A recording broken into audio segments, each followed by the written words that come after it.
ஒரு விசை நாங்கள் கரங்களை உயர்த்தி தேவனுக்குள்ளாக நாங்கள் எங்களை தாழ்த்துவோம்.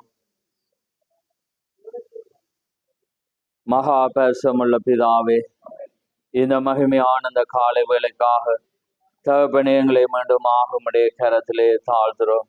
ஆம் கர்த்தாவே, உம்முடைய கிருபையினாலே மீண்டுமாக உம்முடைய சமூகத்திலே உம்முடைய பாதபடியிலே நாங்கள் மீண்டுமாக நாங்கள் வரும்படியான ஒரு ஸ்லாக்கியத்தை நீர் மீண்டுமாக எங்களுக்கு கொடுத்த அந்த கிருபைக்காக உமக்கு சோதரம். உம்முடைய கிருபையினாலே நிலை நிற்கிறோம் என்ற வண்ணமாக உம்முடைய கிருபையினாலே உம்முடைய சமூகத்துக்கு வர நீர் எங்களுக்கு பாராட்டின இரக்கத்துக்காக உமக்கு கொடான கொடி சோதரம். ஆம் கர்த்தாவே, வந்திருக்கிறதான எங்கள் ஒவ்வொருவரையும் நீர் காண்கிற தேவன். ஆம் கர்த்தாவே, நாங்கள் பாடின வண்ணமாக எனக்காகவே ஜீவன் ஈந்தாரே. ஆண்டவரே, இந்த அன்புக்கு ஈடாகுமோ என்று நாங்கள் பாடின வண்ணமாக ஆண்டவரே, இந்த மகத்தான அந்த அன்புக்கு ஈடாக நாங்கள் எதையுமே செய்ய முடியாது. இந்த பூமியிலே நாங்கள் அப்படிப்பட்டதான காரியத்தை நாங்கள் இன்னுமே செய்யவில்லை என்பதை நாங்கள் அறிந்திருக்கிறோம். அதனாலே கர்த்தாவே, இந்த நாளிலே நீர் எங்களோடு பேசுகிற தேவன், பேசி கொண்டிருக்கிற தேவன். அதனாலே கர்த்தாவே, இந்த காலத்தை குறித்து நாங்கள் அவதானமாயிருந்து ஆண்டவரே, இந்த காலத்திலே நாங்கள் என்ன செய்து கொண்டிருக்கிறோம், எதற்காக நீர் எங்களை உண்டாக்கினீர், எங்களுடைய வேலை என்ன, எங்களுடைய பணி என்ன என்பதை நாங்கள் காணத்தக்கதாக எங்கள் கண்களை திறந்து கர்த்தாவே, எங்களுடைய இருதயத்தை நீர் திறந்து நீர் கொடுக்காவிட்டால் எதையுமே நாங்கள் பெற்றுக்கொள்ள முடியாது, எதையுமே காண முடியாது என்று நாங்கள் அறிந்திருக்கிறோம். அதனாலே கர்த்தாவே, இந்த சமூகத்திலே வந்த எங்கள் ஒவ்வொருவரோடு நீர் பேசி கர்த்தாவே, எங்களுடைய இருதயத்தை நீர் திறந்து நொறுங்குண்டதுமான அந்த இருதயத்தோடு இந்த விடத்திலே கர்த்தாவே நாங்கள் பாரத்தோடு கடந்து செல்ல நீர் கிருபை செய்யும். எனக்காக யார் போவார் என்று சொன்ன வேளையிலே கர்த்தாவே, நான் போகிறேன் என்று சொல்லத்தக்கதாக ஆண்டவரே, ஒவ்வொரு பாத்திரங்களும் இந்த இடத்திலே உருவாக நீர் கிருபை செய்யும். உருவாக்குறவர் நீர் ஆண்டவரே, களிமண் நாங்கள் ஆயிருக்கிறோம். அதனாலே கர்த்தாவே, மாமிசப்படி நாங்கள் நடவாத வண்ணம் உம்முடைய ஆவியின்படி நாங்கள் நடக்க நீர் கிருபை செய்யும். அங்கே ரோமரிலே சொல்லப்பட்ட வண்ணமாக மாமிசத்துக்கு உட்பட்டவர்கள் கர்த்தருக்கு பிரியமாயிருக்க மாட்டார்கள் என்று வேதம் சொல்கிறது. நாங்கள் மாமிசத்துக்கு உட்பட்டவராயிராத வண்ணம் உம்முடைய ஆவியின்படி நடக்கிற பிள்ளைகளாக நடந்து கர்த்தாவே, உம்முடைய வார்த்தையின்படி நாங்கள் நடக்க நீர் கிருபை செய்யும். இந்த வேளையிலே பேசுகிற உதடுகளையும் கேட்கிற செவிகளை நீர் ஆசீர்வதித்து நாங்கள் அல்ல, நீர் உயரப்படவும் நீர் மகிமைப்படவும் உம்முடைய சித்தம் இந்த பூமியிலே நிறைவேறும் நீர் கிருபை செய். இந்த வேளை உம்முடைய கரத்தில் ஒப்பு கொடுக்கிறோம். பேச போற செய்தி ஆசீர்வதியும், திறக்க போற வார்த்தை ஆசீர்வதியும். அந்த வார்த்தையிலே நீர் இடைப்படும், அந்த வார்த்தையை கொண்டு எங்களோடு பேசும், அந்த வார்த்தையிலே நீர் மகிமைப்படும். யாவையும் உம்முடைய கரத்திலே தாழ்த்தி இயேசு கிறிஸ்துவின் நாமத்தில் கேட்கிறோம். ஆமேன், ஆமேன், ஆமேன். நாங்கள் நின்ற வண்ணமாகவே நாங்கள் முதலாவதாக எஸ்தர் 1வது அதிகாரத்துக்கு நாங்கள் திருப்புவோம்.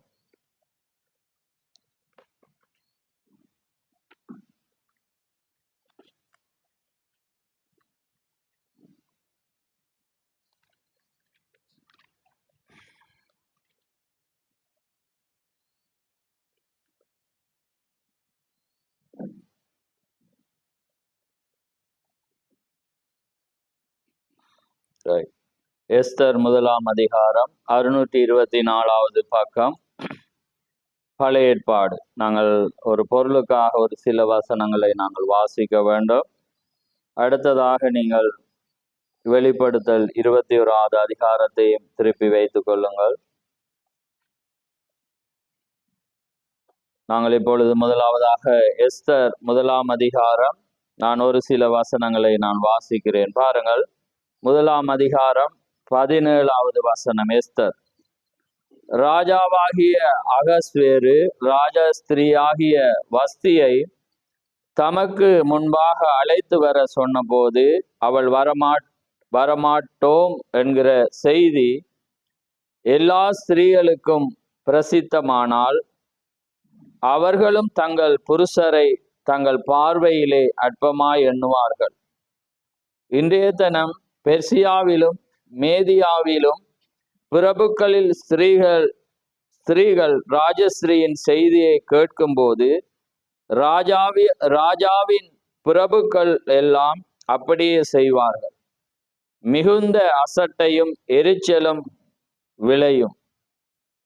ராஜாவுக்கு சம்மதியாயிருந்தால் வஸ்தி இனி ராஜாவாகிய அகஸ்வேருவுக்கு முன்பாக வரக்கூடாது என்றும், அவளுடைய ராஜ மேன்மையை அவளை பார்க்கிலும் உத்தமியாகிய மற்றொரு ஸ்திரீக்கு ராஜா கொடுப்பாராக என்றும், அவரால் ஒரு ராஜ கட்டளை பிறந்து அது மீறப்படாதபடிக்கு பெர்சியாவுக்கும் மேதியாவுக்கும் உரிய தேச சட்டத்திலும் எழுதப்பட வேண்டும். ஆமென். அடுத்ததாக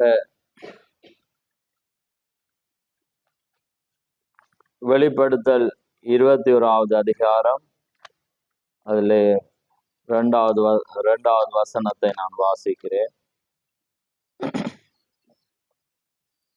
யோவானாகிய நான் புதிய எருசலேமாகிய பரிசுத்த நகரத்தை தேவனிடத்தில் நின்று பரலோகத்தை விட்டு இறங்கி வர கண்டேன். அது தன் புருஷனுக்காக அலங்கரிக்கப்பட்ட மணவாட்டியை போல ஆயத்தமாக்கப்பட்டிருந்தது. ஆமென். இப்ப சிங்களத்துல ஸ்பீடா வாசிங்க.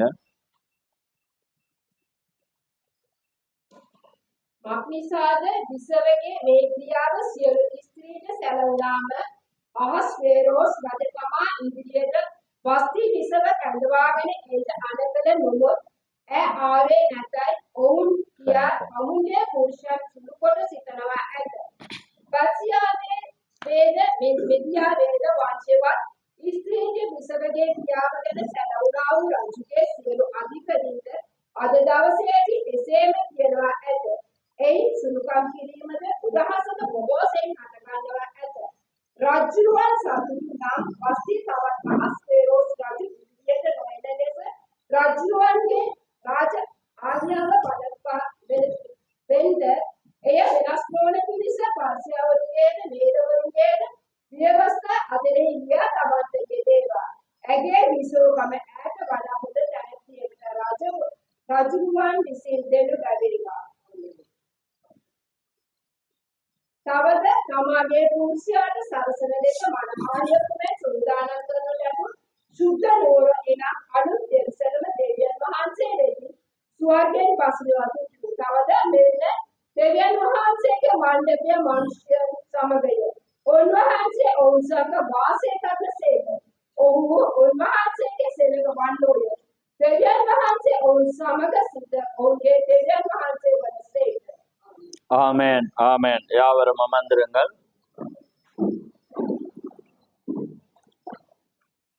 அந்த லைட் என்பது கர்த்தருடைய பரிசுத்த நாமம் மகிமைப்படுவதாக. ஆமென். இந்த நாளிலே நான் ஒரு தலையங்கத்தை கொடுக்க விரும்புகிறேன். நாங்கள் வெளிப்படுத்தல் 21:2 தன் புருஷனுக்காக அலங்கரிக்கப்பட்ட மணவாட்டி என்ற ஒரு தலையங்கத்திலே நான் பிரசங்கிக்க விரும்புகிறேன். ஆமென். அதுக்கு முன்பாக நான் ஒரு சில காரியங்களை பேசுகிறேன். நான் கடந்த தினத்திலே ஊழியத்துக்கு கடந்து போனது, நீங்கள் அதை குறித்து ஆவலாக இருப்பீர்கள் என்று நான் விசுவாசிக்கிறேன். கர்த்தருடைய கிருபையினாலே நாங்கள் கடந்து போக தேவன் உதவி செய்தார். அங்கே கொழும்பு பிரதேசத்துக்கு நாங்கள் கடந்து போனோம். அந்த இடத்திலே ஒரு ஆத்துமாவை தேவனுடைய ராஜ்யத்துக்குள்ளாக சேர்க்கும்படியாக அந்த நிபந்தனைக்கு தேவன் அங்கே வழி நடத்தி இருந்தார். அவர் நீண்ட நாள் அங்கே அந்த இடத்துக்கு வந்தாலும் நான் நினைக்கிற ஏறக்குறைய 3 வருடங்களுக்கு பிற்பாடு அவர் அந்த ஞானஸ்தானத்தை அவர் பெற்றுக்கொண்டார். ஆமேன். ஏனென்றால் அது உள்ளத்திலே ஏற்படும் போதுதான் அது ஆசீர்வாதம். அதே நேரத்திலே நாங்கள் கடந்து போன தினத்திலிருந்து கர்த்தருடைய கிருபையினாலே நாங்கள் தொடர்ந்து ஒவ்வொரு காரியங்களை செய்ய தேவன் உதவி செய்தார். நாங்கள் இயேசு கிறிஸ்து வந்த வேளையிலே அந்த காணாமல் போன இஸ்ரவேலருக்காக நான் வந்தேன் என்ற வண்ணமாக நாங்கள் அநேகரை அந்த கொழும்பு தேசத்திலே வந்து ஞானஸ்தானத்தை கொடுத்திருந்தாலும் அந்த இடத்திலே வந்து அநேகர் இல்லாமல் ஒரு சில சூழல்களினாலே கடந்து போகிறதை நாங்கள் பார்க்கிறோம். ஆமென். ஏனென்றால் அது ஒரு நிலையான ஒரு சரியான இடம் இருக்கிற வேளையிலே தான் அங்கே அவர்கள் பாதுகாக்கப்படுவார்கள். இப்ப நாங்க கொடுத்து கொண்டே போறோம். நாங்க அந்த வேளையில அங்கே பிறர் ஒரு கவிதையை அந்த ஒரு கவிதையை நினைக்கும் போது அவர் ஒரு பாடல், அது கவிதையும் பாடல் தான். ஏன்னா இந்த பூமியிலே பிறப்பது என்ன பிற சரி, அந்த பிறப்பது தேவனுடைய கிருபை. ஆனா அத நல்லவராவதும் தீயவராவதும் அன்னை வளர்ப்பினே அப்படி என்று பார்க்கும்போது அது தாயினுடைய பணியா இருக்கிற. ஆமென். ஒரு ஸ்திரீயினுடைய பணி அது நல்லவராக வளர்க்கிறதும் தீயவராக நடத்துவதும் வந்து யாருடைய பொறுப்பு? ஆமென், ஆமென், ரைட். எந்த குழந்தையும் வந்து நல்லதா தான் பிறக்குது. ஏன்னா ஆனா அதை வளர்க்கிற தாய் வந்து சரியா இல்லாட்டி அந்த பிள்ளை வந்து தவறான தீயர் ஆகிறதுக்கும் நல்லவர் ஆகிறதுக்கும் அவள் தான் ஒரு காரணம். ஆமே. அதே போலதான் சபையானது. நாங்க எப்பயுமே ஒரு மாமிசத்துல பிறந்த ஒரு சிறிய குறித்து நான் எப்பயுமே பேசுறது இல்லை. ஆமே. நாங்க எப்பயுமே வேதம் வந்து எப்பயுமே யார போதிக்குது? அது ஸ்திரீகளை யாருக்கு அடையாளமாக வைத்திருக்கிறது? சபைக்கு. அப்ப அதே போலதான் இன்றைக்கு ஆவிக்குரிய பிள்ளைகளை வந்து நாங்க இன்றைக்கு என்ன சொல்ற அது நாகரிகமோ தெரியும் அந்த பதில் பெத்து போட்டு என நம்ம கடந்து போறோம். நான் அதை தான் சிந்திச்சு எனக்கு ஒரு நீண்ட நாட்களாக வந்து அந்த பாரம் இருந்தது. அதனால நாங்கள் அப்படியானவர்களை தான் தேடி போனோம். தேடி போய் நாங்கள் கடுமையாக அந்த நெகோமியா எஸ்தரா எப்படி மண்டையை கூட ஆட்டின மாதிரி என அந்த வண்ணமான ஒரு நிலையில வந்துதான் நாங்கள் அவங்கள கடிந்து கொண்டு அங்கே தேவனுக்குள்ளாக அவங்களை திருப்ப தேவன் அங்கே உதவி செய்தார். ஆமேன். ஏனென்றால் அந்த சூழல்கள், அப்ப அது ஒரு இடம், சரியான ஒரு காரியம், ஒரு தாய், ஒரு சபை வந்து அவசியமாயிருக்கிறது. அப்பொழுதுதான் அது என்ன செய்யப்படும் என்றால் அங்கே காரியத்துக்கூடாக அங்கே நடைபெறும். ஏன்னா இன்னைக்கு தேவனுடைய கிருபையினால எங்களுக்கு தேவனுக்காக ஒரு தனி இடம் தேவன் கொடுத்து வேறு பிரித்து வைத்தபடினால அநேக இடர்களை வந்து நாங்க தவிர்க்கலாம். ஏன்னா சபை என்று வரும்போது அங்க தேவனுக்குள்ளாக அவங்க அழுது ஜெபிக்க விரும்புவாங்க. தேவனுக்குள்ளாக ஒரு சைலண்ட், தேவனுக்குள்ளான ஒரு பிரசன்னத்தை விரும்புவாங்க. இன்னைக்கு இலங்கையை எடுத்துக்கொண்டா ஒரு சில இடங்களை தவிர மிச்ச எல்லாமே வீடுகள்ல ஒன்று கூடுகிற ஒரு ஸ்தலமாக தான் இருக்கிறது. ஆமே. அது வந்து அது தேவனுடைய காரியம். ஆனா உத்தமமாக இருக்கும்போது தேவன் ஒரு கிருபை செய்வான். ஆனா எங்களுக்கு அந்த பாக்கியத்தை தேவன் தந்திருக்கிறார். அப்ப அதனாலதான் நாங்க தேவனுடைய கிருபையினால இதை சிந்தித்து பார்க்கோம். நாங்க இதெல்லாம் நினைத்து நாங்க தேவனுக்கு நன்றி செலுத்த வேண்டும். அப்ப வீடுகள்ல ஆராதிக்கும் போது அங்க ஒரு பயபக்தி வராது. அந்த பிள்ளைகள் அந்த சரியான ஸ்தானத்தை அந்த இடங்கள்ல கொடுக்காத பட்சத்துல என்ன செய்யப்படும்? வருகிறவர்கள் வந்து தேவனை ஆராதிக்கிறவர்கள் அவங்களுக்கு தூக்கம் இருக்கும், ஒரு வேதனை இருக்கும். அப்ப அந்த இடத்துல தாங்க வந்து ஆராதிக்க அவங்க விரும்புவாங்க. அப்ப ஆராதிக்கிறவர்கள் ஒரு வீட்டுல ஆராதனை நடந்தா அவங்க வந்து அன்றைக்கு வீட்டுல ஹோல்ல வந்து அழுது ஜெபிக்கலுமா? நீங்க சொல்லுங்க, இயலாது. அப்ப அந்த ஜனங்களுக்குள்ள சரியான ஒரு காரியம் இல்லாட்டி அவங்க என்ன செய்வாங்க? ஒரு சபையை தேடிதான் போவாங்க. அப்ப அதுக்காக அது நடந்ததுன்னு நான் சொல்லல, நான் அந்த சூழல்களை பார்க்கிறேன். ஏன்னா நாங்க நிறைய வந்து நாங்க அப்படியே கொடுத்து போனோம். ஆனா அப்ப இப்ப இருக்கிறது நான் ஏறக்குறைய ஒரு 10-15 தான் அங்க இருக்கிறார்கள். அப்ப அதனால அது ஒரு வேதனையான காரியம். அப்ப அந்த இடத்துலதான் நாங்க சிந்தித்தோம், எப்படிப்பட்டதான ஆத்துமாக்கள் அந்த இடத்துல அவர் விடுதலை ஆக்கியிருந்தார். அவருடைய உறவு முறையான அந்த பிள்ளை ஏஞ்சல் ஒரு பிள்ளை உங்களுக்கு ஞாபகம் இருக்குன்னு நினைக்கிறேன். அவைக்கு நான் நினைக்கிற மாதிரி கொடுக்கும் போது நான் நினைக்கிறேன் 9-10 வயது இருக்குமே. 11 வயசுல கொடுத்தேன். ரைட், 11 வயசுல நாங்க கொடுத்தேன். அப்ப அவையை குறித்து நான் திரும்ப நாங்க அந்த இடத்துல பேசக்குள்ளதான் எனக்கு ஞாபகம் வந்தது, ஒரு அசுத்த ஆவிட காரியத்தினாலதான் நாங்க அவையை விடுதலை ஆக்கினோம். ஆனா அது பார்க்கும்போது அவர் ஏறக்குறைய 9-10 முறை வந்து நாங்க போன அந்த பிளட்ஸ்ல இருந்து அவர் தற்கொலை பண்ண முயற்சித்தது. அது ஒரு அதிசய விதமாக தான் அது பாதுகாக்கப்பட்டது. ஒரு காயில 2 தரம். அப்படிப்பட்ட ஒரு பொல்லாத 7-8 பிசாசுகள் வந்து அந்த சரீரத்துல இருந்தது. அதை எல்லாமே அப்ப நாங்க கடைசியாக நாங்க பார்த்துட்டு ஒரே ஒரு தீர்வு, தேவனுக்கு ஒப்பு கொடுக்கிறதுண்டு நாங்க மனம் திரும்பிதான் அந்த வயதுல அதுல நிறைய சர்ச்சை வந்தது, குறைவான சின்னாக்களுக்கு எல்லாம் கொடுக்கிறோம். ஆனா அது நிமித்தம் தான் அது இன்றைக்கு அது பாதுகாக்கப்பட்டு இருக்கிறது. அந்த பிள்ளையை நாங்க சந்தித்தோம்.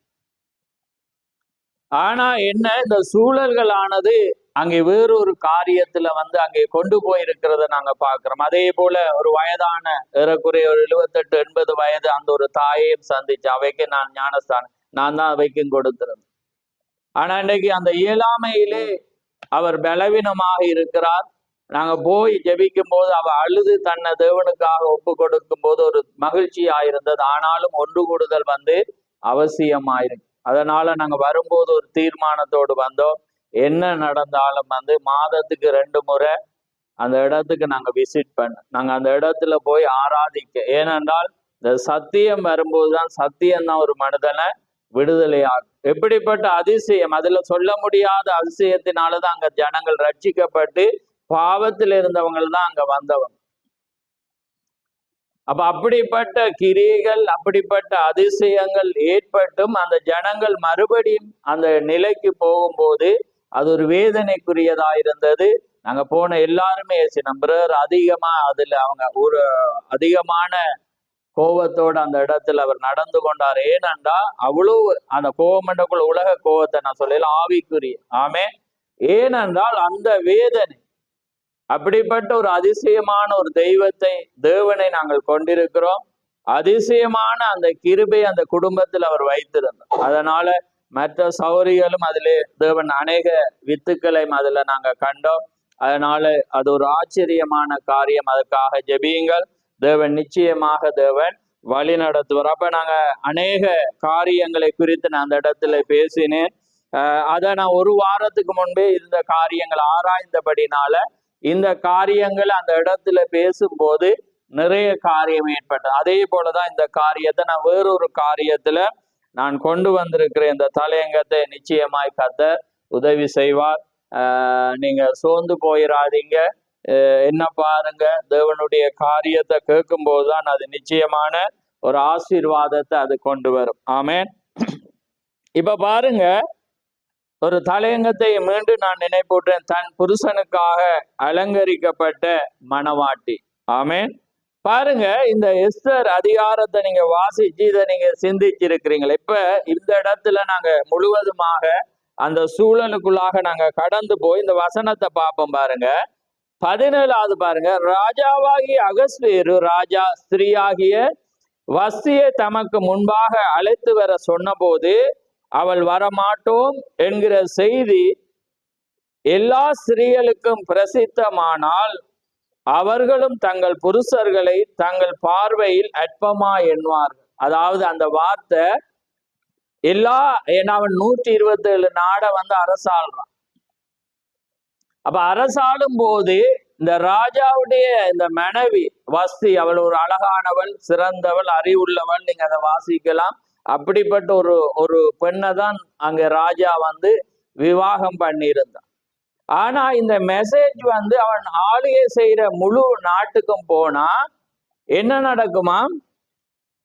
அங்கே தன் புருஷரை தங்கள் பார்வையிலே அற்பமா, இவள் மட்டுமல்ல முழு பெண்களும் என்ன செஞ்சிருவாங்க? அற்பமா எண்ணிருவாங்க. அதனால வந்து பாருங்க, அந்த பிரபுக்கள் வந்து சொல்றாங்க, ராஜா இன்றைய தினம் பெர்சியாவிலும் மேதியிலும் பிரபுக்களின் ஸ்திரீகள் ராஜஸ்திரியின் செய்தியை கேட்கும் போது ராஜாவின் பிரபுக்கள் எல்லாம் அப்படியே சொல்லுவார்கள். மிகுந்த அசட்டையும் எரிச்சலும் விளையும். ராஜாவுக்கு சம்மதியா இருந்தால் வஸ்தி இனி ராஜாவாகி அகஸ்வேருவுக்கு முன்பாக வரக்கூடாது. இனி என்ன செய்யலாம்? இனி அவ வரவே கூடாது என்றும் அவளுடைய ராஜ மேன்மை அவளை பார்க்கிலும் உத்தமியாகிய மற்றொரு ஸ்திரீக்கு ராஜா கொடுப்பாராக என்று அவரால் ஒரு கட்டளை பிறந்து அது மீறப்படாதபடி பெர்சியாவுக்கும் மேதியாவுக்கும் உரிய தேசத்தின் சட்டத்திலே என்ன செய்யப்பட்டதாம்? எழுதப்பட்ட. அப்ப இத ஒரு சின்ன ஒரு பாயிண்ட வச்சு நீங்க பாருங்க, உங்களே அதுக்குள்ள போய் பாருங்க. அவள் அந்த ராஜாவினுடைய வார்த்தைக்கு கீழ்ப்படியாம அந்த இடத்துல வராத நிமித்தம் அன்றைக்கு என்ன நடக்குது? ரிஜெக்ட். பாருங்க, விளங்குதா உங்களுக்கு? அன்றைக்கு அவளுடைய ராஜ மேன்மை பாருங்க. அதுல இதன் நிமித்தம் உலகத்தில் உள்ள அந்த பெண்கள் எல்லாமே என்ன செய்வாங்க? தங்களோட புருஷர் மாற அற்பமாய் எண்ணுவார்கள் என்றபடினால அது என்ன செய்யப்படுது? ரிஜெக்ட் பண்ணப்படுது. அப்ப நீங்க சிந்திச்சு பார்த்துருக்கீங்க பாருங்க. இவன் ஒரு யூதன் அல்ல, இவங்க ஒரு பிரஜாதியார். ஆனா பாருங்க, அந்த பிரஜாதியுடைய அந்த மெசேஜ தேவன் இந்த பைபிள்ல என்ன செய்யறார்? எழுதி தம்முடைய இஸ்ரவேலுக்கு ஒரு செய்தியை கொண்டு வா. ஆமென். பாருங்க, அந்த ஒரு தேவனை அறியாத ஒரு அந்த ஜனக்கூட்டத்துடைய ராஜாவே அந்த நிலையில என்ன செய்யறான் அங்கே சொல்லப்படுற. அதுக்கு நீங்க வேற வெளிப்பாட்டின் ஆழத்தோட நான் ஏற்கனவே எடுத்திருக்கேன். 7-8 செய்தி இதுல எடுக்கப்பட்டிருக்கு. இதுல பாத்தீங்கன்னா மெகுகானன் நினைக்கிறேன், அவன் பாத்தீங்கன்னா வருஷப்படி எண்ணி பாத்தீங்கன்னா 7வது. இந்த 7வது இந்த மெகுகான் தான் என்ன செய்யறான்டா இந்த ஐடியாவை கொடுக்குறான். நீங்க அதை வாசிச்சு பாருங்க. அவன் தான் என்ன செய்யறான்டா இத சொல்றான், இனி ராஜஸ்ரீயாக என்ன செய்யலாது, அவள் வரவே முடியாது. அதே போலதான் இன்னைக்கு வரிசைப்படி 7வது நம்முடைய தீர்க்கதரிசி. இன்னைக்கு அவர் மணவாட்டியானவள் எப்படி தேவனுக்குள்ளாக அவள் இருக்க வேண்டும், தேவனுடைய வார்த்தைக்கு எப்படி கீழ்ப்படிய வேண்டும் என்ற அந்த செய்தி அவர் கொண்டு வர. அப்ப இப்ப நாங்க அதான் நான் அடிக்கடி சொல்ற காரியம், எப்பயுமே ஒரு பெண்கள் சபைக்கு அடையாளம். இப்ப உதாரணத்துக்கு பாருங்க, ஒரு மணவாட்டியாக தெரியப்பட்ட ஒரு பெண்ணும் என்ன செய்வாள்? அவள் உண்மையான ஒரு மணவாட்டியா இருந்தா தன்னுடைய சொந்த புருஷனுக்கு என்ன செய்வாள்? கீழ்ப்படிவாள். அதே நேரத்துல சபைக்கு வரும்போது சபையானது உண்மையான ஒரு மணவாட்டியா இருந்தால் அவள் யாருக்கு கீழ்ப்படிவாள்? இந்த சபையில இங்க போதிக்கப்படுற தேவனால் தெரிந்து கொள்ளப்பட்ட ஒரு ஊழியக்காரன். அவள் அவர்களுடைய யாரா இருக்கிறார்? மணவாளன், புருஷனாயிருக்கிறார். அவருக்கு என்ன செய்வாள்? அவள் கீழ்ப்படிவாள். 3வது, நாங்க ஆவிக்குரிய இதுக்கு நிலைக்கு வரும்போது ஒரு மணவாட்டியா இருந்தால் யாரு? தேவன் இயேசு கிறிஸ்து, கர்த்தராகிய இயேசு கிறிஸ்து என்னும் ஒரே புருஷன், ஒரே மணவாளனுக்கு தன்னை என்ன செய்வாள்? எல்லா காரியத்திலும் கீழ்ப்படிவாள். புரியுதாங்க? அப்ப அதனாலதான் தேவனுடைய வார்த்தை, நாங்க எபேசியர்ல இந்த செய்தி பார்த்திருக்கிறோம். நான் இதை அடித்தளம் போட்டுட்டு நான் செய்திக்கு போறேன் பாருங்க. இந்த வார்த்தை, அதனாலதான் எபேசியர் 5 பவுல் அப்படியே பேசிக்கொண்டு கடைசியா என்ன சொல்றேன்? இந்த ரகசியம் பெரிது. நான் யார சொல்றேன்? நான் கிறிஸ்துவையும் சபையும் பற்றி சொல்லுகிறேன். அப்ப பாருங்க, ஏனென்றா இதுதான் அந்த ரகசியம். அப்ப பாருங்க, இன்னொரு வசனத்தை பாருங்க, 1 கொரிந்தியர் 7 வாசிங்க. 1 கொரிந்தியர் 11 வாசிங்க. ஆகிலும் கர்த்தருக்குள் ஸ்திரீ இல்லாமல் புருஷனும் இல்லை, புருஷன் இல்லாமல் ஸ்திரீயும் இல்லை. ஆமென். கர்த்தருக்குள் என்னையா? ஸ்திரீ இல்லாமல் புருஷனும் இல்லை, புருஷன் இல்லாம ஸ்திரீயும் இல்லை. அதே போலதான் தேவனுக்கு. இப்ப நான் உங்களை இப்ப நீங்க பெண்கள் தவறா, நான் இப்ப சபை கிறிஸ்துக்கு ஒவ்வொரு வார்த்தைக்கும் அவது கீழ்ப்படியோணும்ன்றதுக்கு தான் நான் கொண்டு வர இருக்கேன். ஏன்னா அவள் தான் ஒரே புருஷனுக்கு அலங்கரிக்கப்பட்ட, ஏன்னா தேவனுடைய பரலோகத்தை விட்டு இறங்கி வர கண்டேன், ஒரே புருஷனுக்காக அலங்கரிக்கப்பட்ட மணவாட்டி என்று வேதம் சொல்லுது. ஆமேன். அப்ப நீங்க தேவனுடைய வார்த்தைக்கு, தேவனுக்குள்ள நீங்க இருக்கிறீங்க, நீங்க மணவாட்டியா இருக்கிறீங்கன்னா இந்த 2 ஸ்டெப்பே நீங்க நிறைவேற்றி இருப்பீங்க, அதுல இருப்பீங்க. ஆமே. அது இல்லாம நீங்க டைரக்டா போயிடலாம். புரியுதா உங்களுக்கு? ஏன்னா உங்களுடைய ஜீவியத்திலே நீங்க அதை காண்பீங்க, இந்த பூமியிலே நீங்க என்ன செய்வீங்க? அதை நிரூபித்து காண்பீங்க. அதே நேரத்துல கீழ்ப்படியாத புருஷனுக்கு இது பொருந்தாது. அதை நாங்க ஏற்கனவே வாசிச்சிருக்கோம். ஆனாலும் அவள் தந்த கடமையை என்ன செய்யணும்? சரிவர செய்யணும். அதை நாங்க பார்த்திருக்கிறோம். அதை வேதத்தை இப்ப கொண்டு வந்தா செய்தி எல்லாமே குழம்பிடும். ஆமே. அப்ப அதனால இத ஒரு பெண்ணை வச்சு பேசுறதுனால ஆண்கள் நம்ம அதை வித்தியாசமாக நினைக்க கூட. ஏன்னா ஆண்களுக்கும் என்ன சொல்லப்பட்டிருக்குது? அன்பு கூறக்கண். அப்ப நம்ம மெசேஜ நான் மாறாம போறேன். அப்ப அதனால பாருங்க, அதுக்கு முன்பாக பாருங்க, ஏன்னா நான் இப்ப வாசிச்சேன், கிறிஸ்துவுக்குள் ஆண் இல்லாம ஸ்திரீ இல்லாமல் புருஷனும் இல்லை, புருஷன் இல்லாம ஸ்திரீயும் இல்லை. அப்ப தேவனுக்கு ஒரு காரியத்தை ஏற்படுத்தணும்னா 2 பேரும் அவசியம். அதுல 2 இல்லாட்டி ஊழியம் போகாது. 2 இல்லாட்டி ஊழியம் சக்சஸே இல்லை. புரியுதாங்க? ஏனண்டா அதுதான் வேதம், அதுதான் நிஜம், அதுதான் சத்தியமாயிருக்கிறது. அதனாலதான் நீங்க பாருங்க, நாங்க ஏற்கனவே பெண்களை பற்றி நல்ல விதமா பார்த்திருக்கிற தேவன் முக்கியமான ஸ்தானங்களை கொடுத்திருக்கிறா. அவங்களுக்கு அதிகமான ஆழங்கள் தெரிஞ்சிருந்துச்சு. நீங்க பாருங்க, வேதத்துல பார்க்கும்போது பாத்தீங்கன்னா ஒவ்வொரு முதன்மையான காரியங்களையும் பெண்கள் பின்னால இருந்து என்ன செஞ்சிட்டு இருக்காங்க, செய்து கொண்டிருந்தாங்க. அதை நாங்க பார்ப்போம். தானியேலுடைய காரியத்துல பாத்தீங்கன்னா அந்த ராஜாக்கு ஒன்றுமே தெரியாது. ஏன்னா அவன் தவறாக அவன் தேவனுடைய ஆலயத்தில் இருந்த அந்த பாத்திரங்களை கொண்டு அவன் குடிச்சு வெறியிருக்கிற வேளையில ஒரு கையுறுப்பு என்ன செய்யறது, மேதே மேதே மேனே மேனே தெக்கால் உபாசி என்று எழுதக்குள்ள இவனுக்கு காலெல்லாம் என்ன செஞ்சிட்டு நடுங்கிட்டு என்னத்தால் அது ஏற்பட்டதேன்றே தெரியாது. ஆனா பாருங்க, அவனுடைய மனைவி சொல்றா, இதெல்லாமே ஏன் ஏற்பட்டதண்டா, இப்படி ஒரு தீக்கர்சி நீ தேவனுடைய பொற்பாத்திரங்கள் எல்லாமே நீ என்ன செய்யறா, கொண்டு குடிக்கிறா. இதே மாதிரி உங்க அப்பா பாருங்க, அவளுக்கு தெரியுது பாருங்க. அவள் சொல்றா, உங்க அப்பா இதே மாதிரி தேவன் ஆசீர்வதிச்சு எல்லாமே செய்யக்குள்ள அவர் மேட்டிமையாகி வரக்குள்ள தேவன் என்ன செய்து அவரை மிருகங்களுடைய சாயலாக நடத்தினேர். இப்ப இது ஏன் வந்ததண்டா, இதுல இந்த பூமியிலே இந்த இடத்துல எல்லாமே எத்தனை பேர் இருந்தாலும் இங்க ஒரு மனிதன் இருக்கிறான், அவனுடைய பேர் தானியேல். அவனுடைய அப்பாடா காலத்துல கூட அதெல்லாம் செய்து அவன் வந்தா மாத்திரம்தான் இதுக்கு விடவன். இப்ப யார் சொன்னது? ஒரு பெண் தான் சொல்றான்.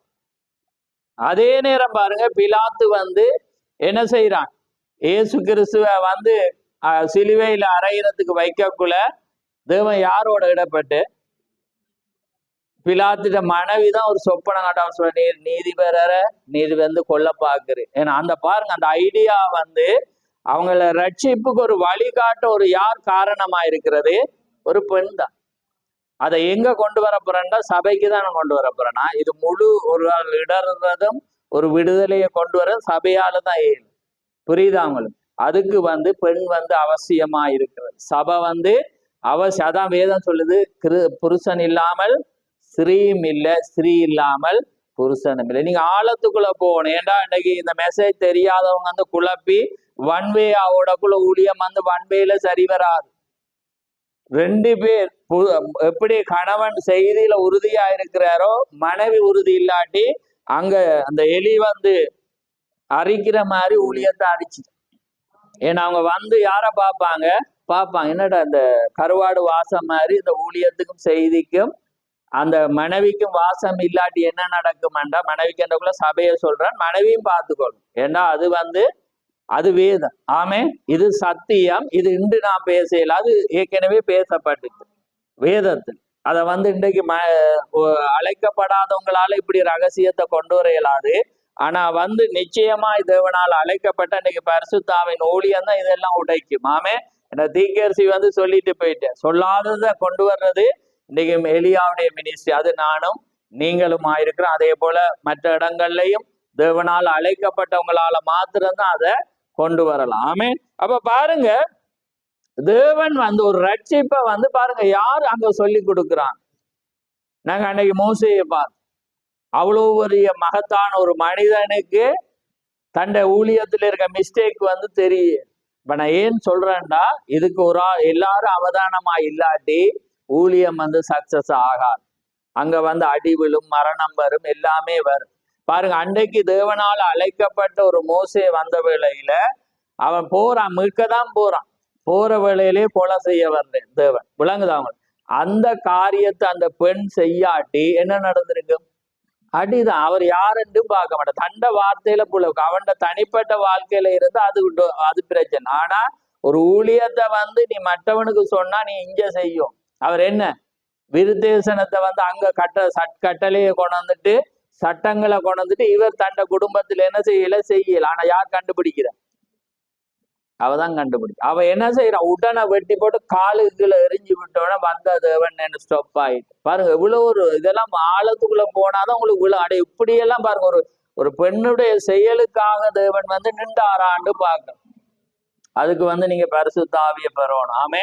அப்பதான் அந்த வேதத்தை வந்து அப்ப பாருங்க, அதனாலதான் அந்த நான் பேதுருல கூட யார் எழுதுறான், பேதுரு எழுதுறான். ஏன்னாண்டா நீங்க வந்து வேதத்தை அறியாத ஒரு புருஷனை கூட என்ன அழியாத அலங்கரிப்பு உங்களோட நடக்க உங்களோட செயலால கூட அவரை என்ன செய்யலாம், ஆதாயப்படுத்தும். அப்ப பாருங்க, இன்றைக்கு ஊழியக்காரன் மட்டும் செய்தியில இருந்து வேலையே இல்லை. அங்க மனைவி என்ன செய்யணும், சபையானது என்ன செய்யணும், நீங்க ஸ்ட்ராங்கா இல்லாட்டி நீங்க தூக்கி சிலதை எறியாம கல்லால எறிஞ்சிடாங்க. ஏன்னா சில தேவன் தண்டனைக்கு வரக்குள்ள நீங்க டக்குன்னு முன்னுக்கு ஏதாவது ஒன்றை கொண்டு நிப்பாட்டத்தக்கதாக உங்களுக்கு தெரியும். ஆமே. நீங்க காட்டி கொடுக்கிறவளாக இருக்கக்கூடாது, நீங்க ரட்சிக்கிறவளாக இருக்கணும். தேவன் அங்க நியாயத்தை இப்ப ஒரு ஆலயத்திலேயே ஒரு ஜனத்துக்கு கொண்டு வரக்குள்ள ஊழியக்காரன் வேற வேற காரியத்துல இருந்தாலும் ஜனத்தால ஏழுமண்டாதான் நான் சொல்லவா, அது உங்களால ஏழும் என்றால் அது வேதம். ஆமே. வேதம் வந்து மாறா. அதனாலதான் நான் இந்த நன்மையை சொல்லிட்டு மெசேஜுக்கு போறேன் பாருங்க. அப்படி எத்தனையோ இடம் சொல்ல பாருங்க. அன்னைக்கு அந்த ராஜ மேன்மை என்ற ஒரு செய்தி எடுத்தேன் பாருங்க. அந்த இஸ்ரேல் அந்த அந்த தேசத்திலே அவ்வளோ யூதரும் காப்பாற்ற வந்து யார் காரணமா இருந்த, எஸ்தர். அங்க தீக்கசி இருந்தான், முருகதா இருந்தான், ஆத்தாக்கு இருந்தான், காப்பாத்தலாம். யார் காப்பாத்தினா, யாரு, ஒரு பெண், ஒரு ஸ்திரீ. அதுக்காக தான் இந்த தீக்கசி வந்து வழி நடத்துறான். என்ன, அவள் வந்து வரையல, ஒரிஜினல் ரூல்ஸ் படி சட்டத்தின்படி எஸ்தர் வந்து ராணியா வரையல. ஆனா அவன் ஐடியா கொடுக்குறான், நீ உன்னோட குலத்தை கோத்திரத்தை நீ என்ன செய்யக்கூடாது, காட்டாம நீ போன்றக்குள்ள இந்த யூதர் வந்து அங்க ராணியா மாறு. இப்ப மாறினோன அவளும் கூட இங்க ரட்சிப்பு வரும். அதே போல ராகேல்ன்ற ஸ்டோரிய பார்த்தா என்ன நடக்குது, ஒரு ஆண் இருக்கிறான், அவன் இருக்கான். ஆனா அவன் சொல்ற, நீ போவா, யுத்தத்துல எல்லாம் செய்வா, ஆனா அந்த மேன்மை உனக்கு கொடுக்க மாட்டான். ராகேல் ஒரு ஸ்திரீ தான் அதை பெறுவான். விளங்குதான். ஆனா இவன் தான் போறான், இவன் தான் எல்லாம் செய்யறான். ஆனா தேவன் என்ன சொல்லிருந்தா, அந்த மேன்மைய அந்த ரட்சிப்பை வந்து நான் ஒரு ஸ்திரீ மூலம் தான் செய்வேன்னு அந்த ராகேல் தான் என்ன செய்யறா, ஆணி எடுத்து மண்டையில அடிச்சு அந்த ஒரு லீடரை கொண்டு அந்த யுத்தத்துல என்ன செய்யறா, ஜெயிக்கிற. அதே போல தேவன் வச்சிருக்கிற. ஆமே. அதனால சபையானதை நீங்க விழுத்தலாட்டி ஒரே மினிஸ்ட்ரி இல்லை, இது ரெண்டு. கிறிஸ்துக்குள்ள ஆணண்டும் இல்லை, பெண்ணண்டும் இல்லை. அதே நேரம் கிறிஸ்துக்குள்ள ஸ்திரீ இல்லாமல் புருஷனும் இல்லை, புருஷன் இல்லாமல் ஸ்திரீயும் இல்லை. புரியுதா உங்களுக்கு? அதனால உங்களுக்கு ஒரு எல்லை இருக்கு. ஏன்னா அதுக்கான ஒரு எல்லை இருக்கிற, அந்த எல்லையால உங்களுக்கு எங்கேயுமே போகலாம். ஆமே. அதனால தேவன் ஒரு விடுதலையை கொடுக்கணும், ரட்சிப்பை கொடுக்கலும், பாதுகாப்பை கொடுக்கலாம். ஒரு காரியத்தை உங்களால செய்ய உங்களால முடியும் சபை. அதனாலதான் சபையானது எப்பயுமே வந்து நீட்டா இருக்கும். நீட்டானக்குள்ள இந்த சுத்த அந்த நீட்டை சொல்லல, வார்த்தையில் அதே நேரம் அதுவும் இருக்கும். ஆமே. அந்த காரியத்துல இல்லாட்டி அது ஓட்டதான். புரியுதாங்க? அப்ப அதுதான் தேவனுடைய காரியம். அதனாலதான் வேதம் என்ன சொல்லுதுன்னா, இந்த ரகசியம் பெருது. அப்ப பாருங்க, ஒரு வார்த்தை அவன் அழைக்கும் போது அவளை என்ன செய்யல, வரையல. உடனே என்ன நடக்குது, ரிஜெக்ட்.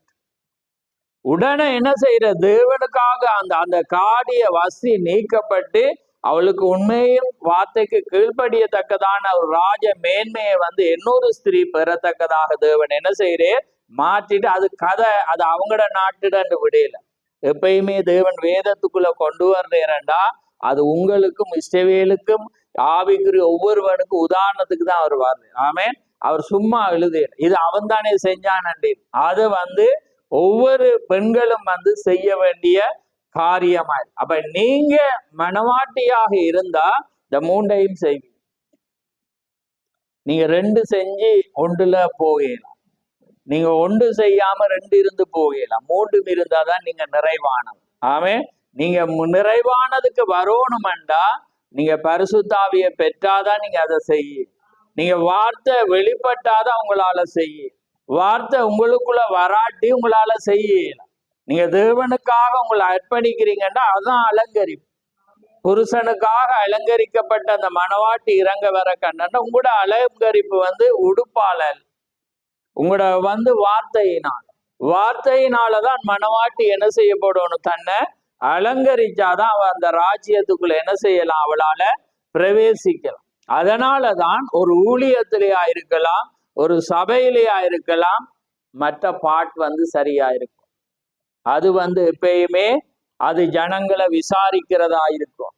அது ஜனங்களோடு அன்பா இருக்கிறதா இருக்கும்.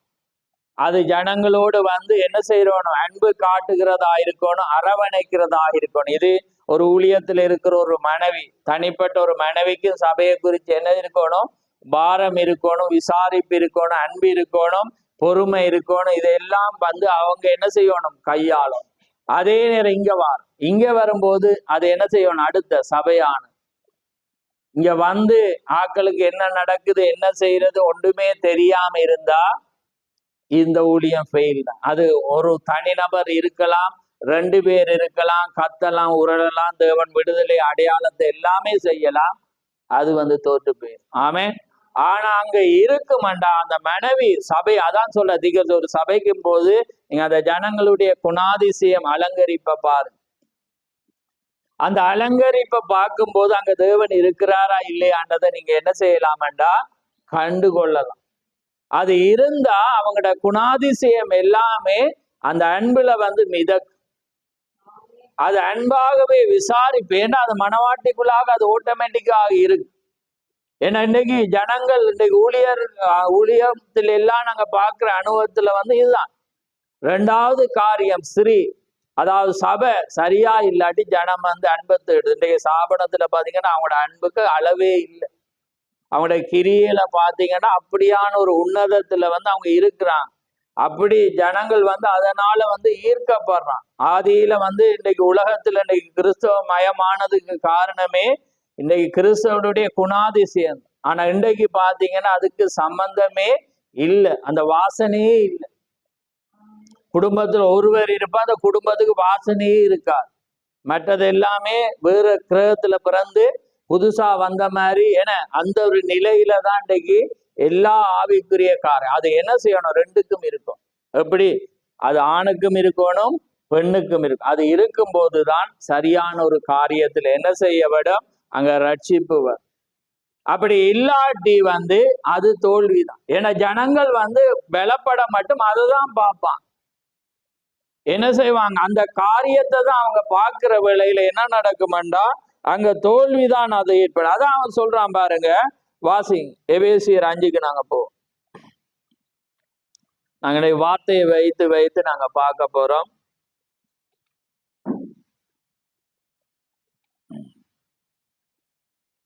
நாங்க ஏற்கனவே பார்த்ததுதான். நான் அந்த பாயிண்ட்டுக்கு வரும்போது பாருங்க, எபேசியர் 5:20, ஆகையால் சபையானது கிறிஸ்துக்கு கீழ்ப்படுகிற போல மனைவிகளும் தங்கள் சொந்த புருஷருக்கு எந்த காரியத்திலும் என்ன செய்யணும், கீழ்ப்படியணும்.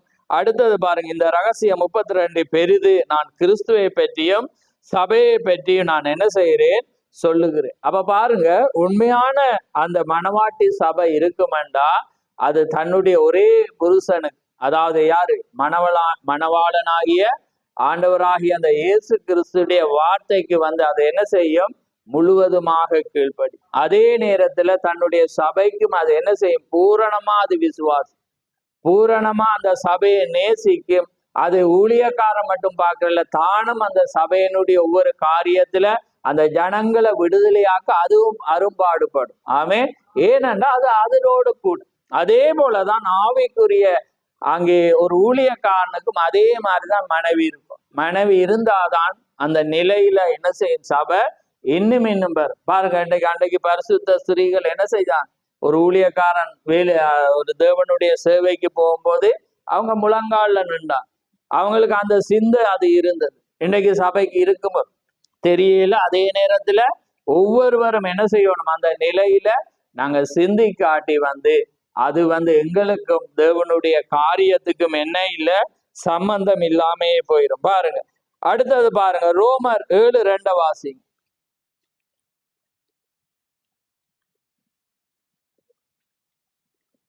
பாருங்க, அந்த நிபந்தனைக்கு உட்படுகிறது நாங்க வாசிக்கிறோம். அது எப்படி என்றால், புருஷனுடைய ஸ்திரீ தன் புருஷன் உயிரோடு இருக்கும் அளவும் நியாய பிரமாணத்தின் படியே அவனுடைய நிபந்தனைக்கு உட்பட்டிருக்கிறாள். புருஷன் மரித்த பின்பு புருஷனை பற்றிய பிரமாணத்தினின்று விடுதலையாய் இருக்கிறாள். ஆமென். பாருங்க, அந்த உயிரோடு இருக்க மட்டும் அவள் என்ன செய்யறாளா, அந்த நிபந்தனைக்கு உட்பட்டிருக்கு. அதே போலதான் சபையான நாங்க என்ன செய்யறோம், ஞானஸ்தானத்துக்குள்ளால நாங்க வரும்போது நாங்க என்ன செய்ய, ஆண்டவரே நான் உம்மை ஒரு மணவாளனாக ஏற்றுக்கொண்டு உமக்காகவே நான் வாழ்வேன் என்று நான் உறுதிமொழி அளிக்கிறேன் என்ற வேளையில் அவள் என்ன செய்கிறார்? அந்த ஆவிக்குரிய காரியம் இருக்க மட்டும் அவள் நிபந்தனைக்கு என்ன செய்யப்பட்டிருக்காள்? உட்பட்டிருக்கிறாள். அப்ப பாருங்க, அவள் எல்லா காரியத்திலும் அவள் என்ன செய்ய வேண்டும்? கீழ்ப்படுகிற வேளையில தான் அந்த ஆசீர்வாதத்தை அவளால் என்ன செய்ய முடியும்? பெற்றுக்கொள்ள முடியும். அப்படி இல்லாட்டி என்ன செய்யாது? அது கிடைக்கும். அப்ப அதே போலதான் தேவனுடைய காரியத்துல பாருங்க, ஒவ்வொரு மனிதன். அப்ப பாருங்க, எஸ்தருடைய நாட்கள்ல நாங்க பார்க்கும்போது தேவன் அந்த காரியம் பாருங்க, வஸ்தி அவன் நேசித்து அது தெரிவு செய்த ஒரு காரியம். ஆனா அந்த கீழ்ப்படியாம வரும்போது பாருங்க, அவளுக்கு கீழ்ப்படிதல் வரும். ஆனா அந்த கீழ்ப்படிதல் வராம இருக்கும்போது என்ன நடந்துச்சுன்னா உடனறிஞ்சு பாருங்க, அவனும் அதை ஏற்க வேண்டும். அதான் வேதம் சொல்லுது, நீங்கள் புருஷராயிருந்து. அதனாலதான் நாங்க போன வாரம் பார்க்கிற வேளையில ஆவிக்குரிய காரியத்துல நடக்கிறவன் தான் தன் தகப்பனும் தாயும் சகோதரரும் யாராயிருக்கிறானா? தகப்பனும் தாயும் சகோதரரும் சௌரியமா இருக்கிறான் என்று இயேசு கிறிஸ்து சொல்றேன், என அறிமுகப்படுத்துறோம். அதே போலதான் தேவனுடைய காரியத்துல வரும்போது நாங்க ஆவிக்குரிய விதத்துல புருஷராய் இல்லாட்டி அந்த காரியம் என்ன செய்யும்? தோற்று போய் பாருங்க. அவன் எவ்வளவு காலம் வாழ்ந்திருக்கலாம், அந்த மனைவி அவன் ஏற்றுக்கொண்டிருக்கு. ஆனா அந்த வார்த்தைக்கு எல்லா ஜனங்களும் அதனால இடருவாங்கன்றக்குள்ள அவன் என்ன செய்யறான்? நீங்க அதை பாக்குறீங்க, அது விளங்குது அவங்களுக்கு. அது பாருங்க, ஒரே நிமிஷத்துல ஒரு சின்ன பாயிண்ட்ல செய்யக்குள்ள இதனால அவங்க அந்த வேதம் எழுது பாருங்க. அதை பார்க்கிற கேட்கிற எல்லாரும் என்ன செய்வாங்க? தங்களுடைய கணவனை என்ன செய்ய மாட்டாங்க? மதிக்க மாட்டாங்க, மரியாதை செலுத்த மாட்டாங்க, கீழ்ப்படியாத மனிதன். இனி அவ என்ன செய்யல? இந்த இடத்துக்கு அவ வரவே இல்லை. புரியுதா உங்களுக்கு? ஆவிக்குரிய விதத்துல சிந்திச்சு பாரு. இன்னொருவருக்கு இடரலாம், இன்னொருவர் கேட்டு எந்த பெண்ணும் என்ன செய்ய இயலாத, அதை உயர்த்த இயலாத அந்த இடத்துக்கு அங்க வரையலான்றதுக்காக அந்த சட்டமே உடனே அவ என்ன செய்யப்பட்ட? ரிஜெக்ட் பண்ணப்பட்டு அங்க என்ன செய்யப்படுது? வருது. அப்ப பாருங்க, இன்னைக்கு பரலோகத்திலிருந்து மணவாட்டி இறங்கி வர கண்டேன். அது ஒரே புருஷனுக்காக அலங்கரிக்கப்பட்ட மணவாட்டி. அப்ப பாருங்க, அந்த அலங்கரிப்பு ஆனது இன்னைக்கு மணவாட்டிக்கு இருக்கா?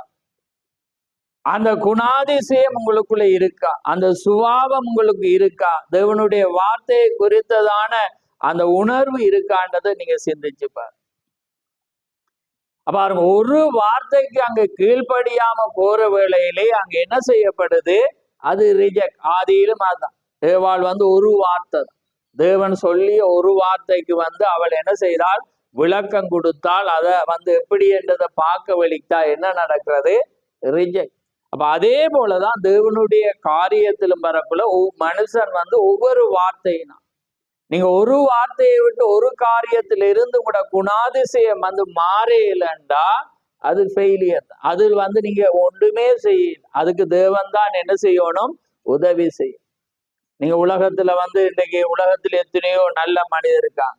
நீங்க அதை நீங்க கூட்டி போகலாம், அந்த பிள்ளைகள் அதை பார்க்கலாம், அல்லது நீங்க கூட என்ன செய்யலாம்? ஆணோ பெண்ணோ பார்க்கலாம், நன்மையானது. ஆனா பார்ப்பீங்க, நல்லதண்டு பாராட்டுவீங்க, ஆனா நீங்க மாற மாட்டீங்க. மாறி இருக்கிறீங்க. அப்படி என்ன, உலகத்துல எத்தனையோ காரியத்தை பார்த்து மாறி இருக்கும். ஆனா மாற்றக்கூடியவர் தேவன் ஒருவர். அவருடைய வார்த்தை தான் என்ன செய்ய மாட்டா? நீங்க உள்ள எடுக்கும் போது அந்த வார்த்தை தான் உங்களை மாறும். இல்லாட்டி நாங்க உதாரணம் காட்டுவோம், உதாரணம் காட்டுறதால காட்டுறவங்க என்ன செய்வாங்க? எங்க மீது கோவப்படுவாங்க. ஏன்னா யாருக்கும் ஒப்பிடக்குள்ள எந்த மனிதனுக்கும் என்ன செய்யும்? கோபம் பெறும். அதனாலதான் இயேசு கிறிஸ்துவும் மாறிதான் காட்டுரு. இஸ்ரவேல் ஜனங்களுக்கு என்ன செய்யறேன்? காண்பிக்கிறேன், அங்க பார் எப்படி இருக்கிறாங்க. அப்பதான் அது கோபம் பெறும். ஆனா மாறாம இருக்கிறாங்கன்னா ஒருவன் பார்த்து மாறு. நீங்க ஜெபிச்சு உங்களோட வாழ்க்கையை தேவனுக்கு ஒப்பு கொடுத்தாதான் உங்களால மாறு.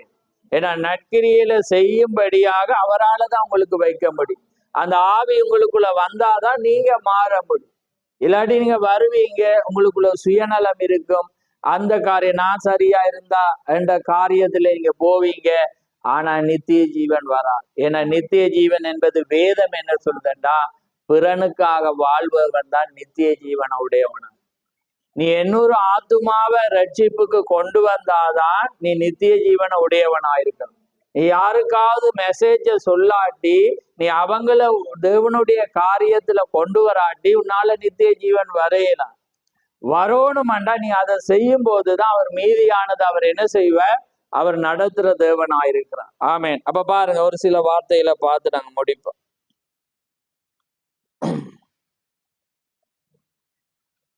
பாருங்க, தீத்து கெடுங்க, தீத்து 2:2 அதிகாரம். ஏன்னா இன்னைக்கு சபைகளுடைய நிலைகளை நாங்க பார்க்கும்போது வீழ்ச்சி. அப்ப அந்த வீழ்ச்சி ஜனங்கள் ஏன் இடர்றாங்க, ஏன் வியாதி அடைகிறாங்க, ஏன் அந்த காரியத்தில் அவங்க சபையை விசுவாசிக்காம இருக்கிறாங்கண்டா, தேவன் இன்னுமே உயிரோடு இருக்கிறார். ஆனா அந்த மனைவி சரியாக இல்லாதபடி, மனைவி என்றக்குள்ள நான் சபையை குறித்து சொல்றேன், அதே நேரத்துல என்னுடைய மனைவி எல்லாமே அடங்கும் அதுல. ஏன்னா நான் 3, அதே போல உங்களுக்கும் கணவன் மனைவி இருக்கலாம், ஏன்னா ஆண் பெண் இருக்கலாம். இதுதான் இன்னொருவரை ரட்சிப்புக்கு எங்களுக்கு கொண்டு வராம முடி. ஆனா 2 பாட்டும் இருந்தாதான் இருவர் ஒருமனப்பட்டா என்ன உண்டாகும், சூடு உண்டாகும். அப்ப இருவர் உண்டாகும் போதுதான் அங்க என்ன செய்யும், ஒரே காரியம். அதனாலதான் வேதம் என்ன சொல்லுது, நீங்க இருவர் ஒருமனப்பட்டு இந்த பூமியில எவைகளை கேட்டுக்கொள்கிறீர்களோ அவைகள் உங்களுக்கு நிச்சயமாய் உண்டாகும். பாருங்க, எதை கேட்டாலும் அவர் இருவர் ஆனா ஒருமனப்படும். ஒருமனப்படாட்டி ஒன்றுமே இல்லை. ஆமே. அப்ப அதுதான் காரியம். அப்ப உங்களால அந்த இயற்கையான காரியத்துல உங்களுடைய கணவனோ மனைவியோ ஒருமனப்படாட்டி நீங்க ஊழியத்தோட ஒருமனப்படும். புரியுதா? அப்படி எல்லாரும் தோத்து போவீங்க. புரியுதா? ஏன்னா குடும்பத்துல எல்லாமே வைக்க மாட்டேன். ஆனா அப்ப எங்க போகணும், ஊழியத்தோட. ஒருவேளை ஊழியம் உங்களுக்கு சரி வராட்டி நீங்க தேவனோடு. ஆமே, தேவனோட. ஏன்னா சில ஊழியங்கள் இப்ப எல்லாத்துக்கும் இதை பொறுத்த இல்லாத, சில ஊழியங்கள் தேவனோட வார்த்தையோட போகும். அப்ப அதுல ஒரிஜினல் மனவாட்டி இருந்தா அதோட அது ஒத்து போயிடும். அப்ப அது அப்ப எங்க ஒத்து போகணும், தேவனோட. தேவனோட வார்த்தையோட ஒத்து போனா அங்க என்ன செய்யும், நிச்சயமா கிடைக்கும். ஆனா குடும்பத்துல சில குடும்பங்களை கிடைச்சா அவங்க இருவர் ஒருமனப்பட்டா அங்கேயும் உண்டா. அவங்க அந்த ஊழியத்துக்கு என்ன செய்வாங்க, பெரிய ஒரு ஆதரவா இருந்து நிறைய ஆத்துமாக்களை வேட்டையாடி நிறைய பேருக்கு நன்மையானவங்களாக என்ன செய்வாங்க, இருப்பாங்க. அதே நேரம் உண்மையான மனவாட்டி இருந்தா, தேவனோட வார்த்தையோடு இருந்தாலும், அது ஒரு ஆள் இருந்தாலும் அதை சபையை அசை. ஆமே. ஏனண்டா அந்த வார்த்தைக்குரிய அந்த காரியம். ரைட். தீத்து 2:5 வாசிப்ப பாருங்க. தெளிந்த புத்தி உள்ளவர்களும் இல்ல, நான் 3ல இருந்து வாசி. முதிர் வயதுள்ள ஸ்திரீகளும் அப்படியே பரிசுத்தத்துக்கு ஏற்ற விதமாய் நடக்கிறவர்களும் அவதூறு பண்ணாதவர்களும் மதுபானத்துக்கு அடிமைப்படாதவர்களுமாய் இருக்கவும், தேவ வசனம் பூசிக்கப்படாதபடிக்கு பாலிய ஸ்திரீகள் தங்கள் புருஷனிடத்திலும் தங்கள் பிள்ளைகளிடத்திலும் அன்புள்ளவர்களும் தெளிந்த புத்தி உள்ளவர்களும் கற்புள்ளவர்களும் வீட்டில் தரித்திருக்கிறவர்களும் நல்லவர்களும் தங்கள் புருஷனுக்கு கீழ்ப்படுகிறவர்களுமாய் இருக்கும்படி அவர்களுக்கு படிப்பிக்கத்தக்க நற்காரியங்களை போதிக்கிறவர்களுமாய் இருக்கவும் முதிர் வயதுள்ள ஸ்திரீகளுக்கு புத்தி சொல்லு. ஆமே. இப்ப பாருங்க, அவங்களுக்கு டீச்சிங் எல்லாமே வருது பாருங்க. அதே நேரம் பாலிய ஸ்திரீகள் இருக்கு, முதிர் வயது உள்ள ஸ்திரீ, அதாவது வயதான குடும்பங்கள், அதாவது ஒரு குறிப்பிட்ட வயதை தாண்டின பெண்களுக்கு சொல்லப்படுது. பாலிய ஸ்திரீ என்றக்குள்ள புதிதாக விவாகமாகின அந்த ஸ்திரீகளுக்கு சொல்லப்படுது. 2ஐயும் அங்க பவுல் கொண்டு வரான் பாருங்க. அங்க முதிர் வயதுள்ள ஸ்திரீகளுக்கு சொல்றாங்க, ஏண்டா அந்த நாள்ல அவங்க மதுபானங்களை குடிச்சு சில காரியம், அவங்க போன ஒவ்வொரு இடமும் பாத்தீங்கன்னா அப்போஸ்தலர்கள் பாவம் உள்ள இடத்துக்கு. இன்னைக்கு கலாச்சாரங்களை இன்னைக்கு பார்க்கும்போது அது ஒரு மோசமான நிலையில. அப்ப அந்த காரியத்தை அவங்க என்ன சொல்றாங்க பாருங்க, முதிர் வயதுள்ள ஸ்திரீகள் அப்படியே பரிசுத்தத்துக்கு ஏற்ற விதமாக நடக்கிறவர்களும் அவதூறு பண்ணாதவர்களும் மதுபானத்துக்கு அடிமைப்படாதவர்களா இருக்கவும், தேவ வசனம் தூசிக்கப்படாதபடி. அடுத்த ஸ்திரீக்கு வர்றான் பாருங்க, பாலிய ஸ்திரீகள், அதாவது இளமையாக குடும்பம் முடிச்ச ஒரு அளவு ஏறக்குறைய குறிப்பிட்ட 30ல இருந்து 40 வயதுக்குள்ள அந்த பெண்களுக்கு அவன் சொல்றான் பாருங்க, ஸ்திரீகள் தங்கள் புருஷனிடத்திலே தங்கள் பிள்ளைகளிடத்திலும் என்ன செய்யணுமா, அன்பு வைக்கும். அப்ப குடும்ப மனைவிமாருக்கு அவன் சொல்றான் என்னண்டா, புருஷனிடத்துல அன்பு வைக்கணும், தங்களோட பிள்ளைகளிடத்திலும் அன்பு வைக்கணும். அடுத்தது வாராம் பாருங்க, தெளிந்த புத்தியுள்ளவர்களும் கற்புள்ளவர்களும் வீட்டில் தரித்திருக்கிறவர்களும் நல்லவர்களும் தங்கள் புருஷனுக்கு கீழ்ப்படியுள்ளுமாய் இருக்கும்படி அவர்களுக்கு படிப்பிக்கத்தக்கதாக நற்காரியங்களை போதித்தவர்களுமாய் இருக்கவும் முதிர் வயதுள்ள ஸ்திரீகளுக்கு புத்தி சொல்லு. பாருங்க, அது ஒரு ஊழிய மண்டக்குள்ள இப்படி இருக்கணும்னு பவுல் கொண்டு வா. இன்னைக்கு இந்த சபைக்குள்ள இந்த மெசேஜை நாங்க கொண்டு வந்திருக்கோமா, கொண்டு வரு, இதை படிப்பிக்கும். ஏன்னா அப்பதான் அந்த வயதான ஸ்திரீகள் அதுல இடைக்கு பாத்தீங்கன்னா வயதான ஸ்திரீகள் என்ன செஞ்சுட்டு இருக்கிறாங்க, அவங்க இன்னொருவருக்கு போதிக்க இன்னொருவருக்கு புத்தி சொல்லத்தக்கதாக இருக்கிறாங்களே, இப்ப அவங்களோட பிரச்சனையை பார்க்கத்தக்கதாக இருக்கிறாங்களான்றது பாருங்க சபை. என்ன ஆனா அவங்க என்ன செய்யணும், நான் இப்ப இப்ப எங்கட மெசேஜ் என்னன்னா, தன் ஒரே புருஷனுக்கா அலங்கரிக்கப்பட்ட மணவாட்டி. இப்ப அந்த வார்த்தை உள்ள ஒரு சபை, ஒரு ஊழியம் எவ்வளவு பலமா இருக்கிறதுண்டா, அங்க ஊழியக்காரன் மாத்திரமல்ல சபையும் தான். 2 பேர், ஒரு ஊழியக்காரன் இருக்கிறான்டா அந்த அதான் திகழ் சொல்றேன், ஒரு ஊழியக்காரனை தேவன் அழைக்கும் போது என்ன செய்யறாரா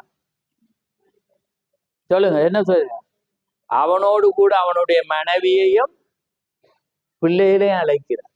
சும்மா அவர் அழைக்க,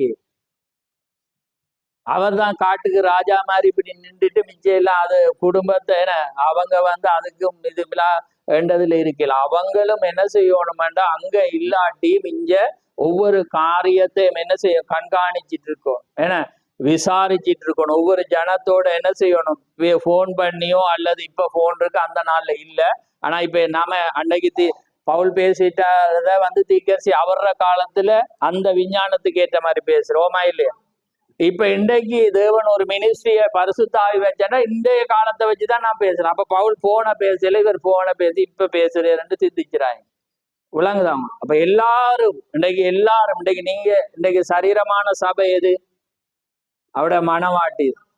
அப்ப அந்த மனவாட்டிக்கு என்றா நீங்க ஒவ்வொருவருக்கும் உரியது, ஒரு ஆளுக்கு மட்டுமில்லை. செய்தி இருபுறமும் கருக்குள்ளது. ஆமே, அது போதிக்கக்குள்ள நாங்க இன்னொரு ஆளுக்கு சொல்லக்குள்ள எங்களை நாங்க என்ன செய்யணும், ஆராயணும். ஆனா எங்களுக்குள்ள அந்த தகுதி வராட்டி நாங்க தகுதிப்படுத்த மட்டும் குறைச்சி இருக்கோம். ஏன்னா அது இல்லாட்டி ஜீவனை கொண்டு வராது. அப்ப அந்த செய்தியை வச்சுட்டு பிறகு பேசுறது நல்லது. ஏன்னா அது ஜீவன் வரணும்டா நம்ம அதை செஞ்சிருக்கோம். ஏன்னா அந்த ஜீவனையும் அந்த ரட்சிப்பையும் கொண்டு வர்றது தேவன் தான். இப்ப நான் சொன்னதுக்காக ஒருவன் ரட்சிப்பு அடையல. அப்ப நான் சொல்லும் போது ரட்சிப்பு வரணும்னா நான் அதை உடையவனா இருக்கும். அப்பதான் அது என்ன செய்யும், ஜீவனை கொண்டு வரும். ரைட். அப்ப பாருங்க, இந்த நிலையில இன்னைக்கு சபையான பாலிய ஸ்திரீகளா இருக்கலாம், முதிர் வயதுள்ள ஸ்திரீகளா இருக்கலாம், என்ன செய்யணும், இந்த காரியத்தில் அவங்க நடக்கணும், அன்பு செலுத்தணும், தங்களோட பிள்ளைகள அன்பு செலுத்தணும். அதே நேரத்தில் அங்க இருக்கும் போதுதான் அதை என்ன செய்யும்டா, நீங்க தேவனுக்குரியவர்கள். ஆமே, தேவன் ஆவி உங்களுக்குள்ள இருக்கிறதுன்றது அர்த்தம். ஆமே, நீங்க இல்லாம அது நான் வந்தா சரி என்றுட்டு நீங்க காரியத்துல நடந்து கொண்டு இருந்தீங்கண்டா, தேவனுடைய காரியத்துல நீங்க என்ன செய்யல, அது இன்னுமே வரையில. எல்லா காரணத்துக்கு நீங்க தான் பொறுப்பா, நீங்க ஒவ்வொன்றுக்கு நீங்க தான் என்ன செய்ய போறீங்க, பொறுப்பா. ஆனா பரிசுத்த ஆவி வந்தா நீங்க அதிகாரத்தை எடுப்பீங்க. ஒரு ஜொப்ல ஒருவன் அதிகாரத்தை பெறாம சும்மா ரோட்ல நின்று இப்ப டிராபிக் எடுத்துக்கொண்டு அவன் கையை போட்டா எடுக்கல, அவன் போலீஸ் ஆகி அந்த டிராபிக்குரிய அதிகாரம் பெற்றார். அதே போல பரிசுத்தாய் வந்தா ஆளே அதிகாரம் தான்.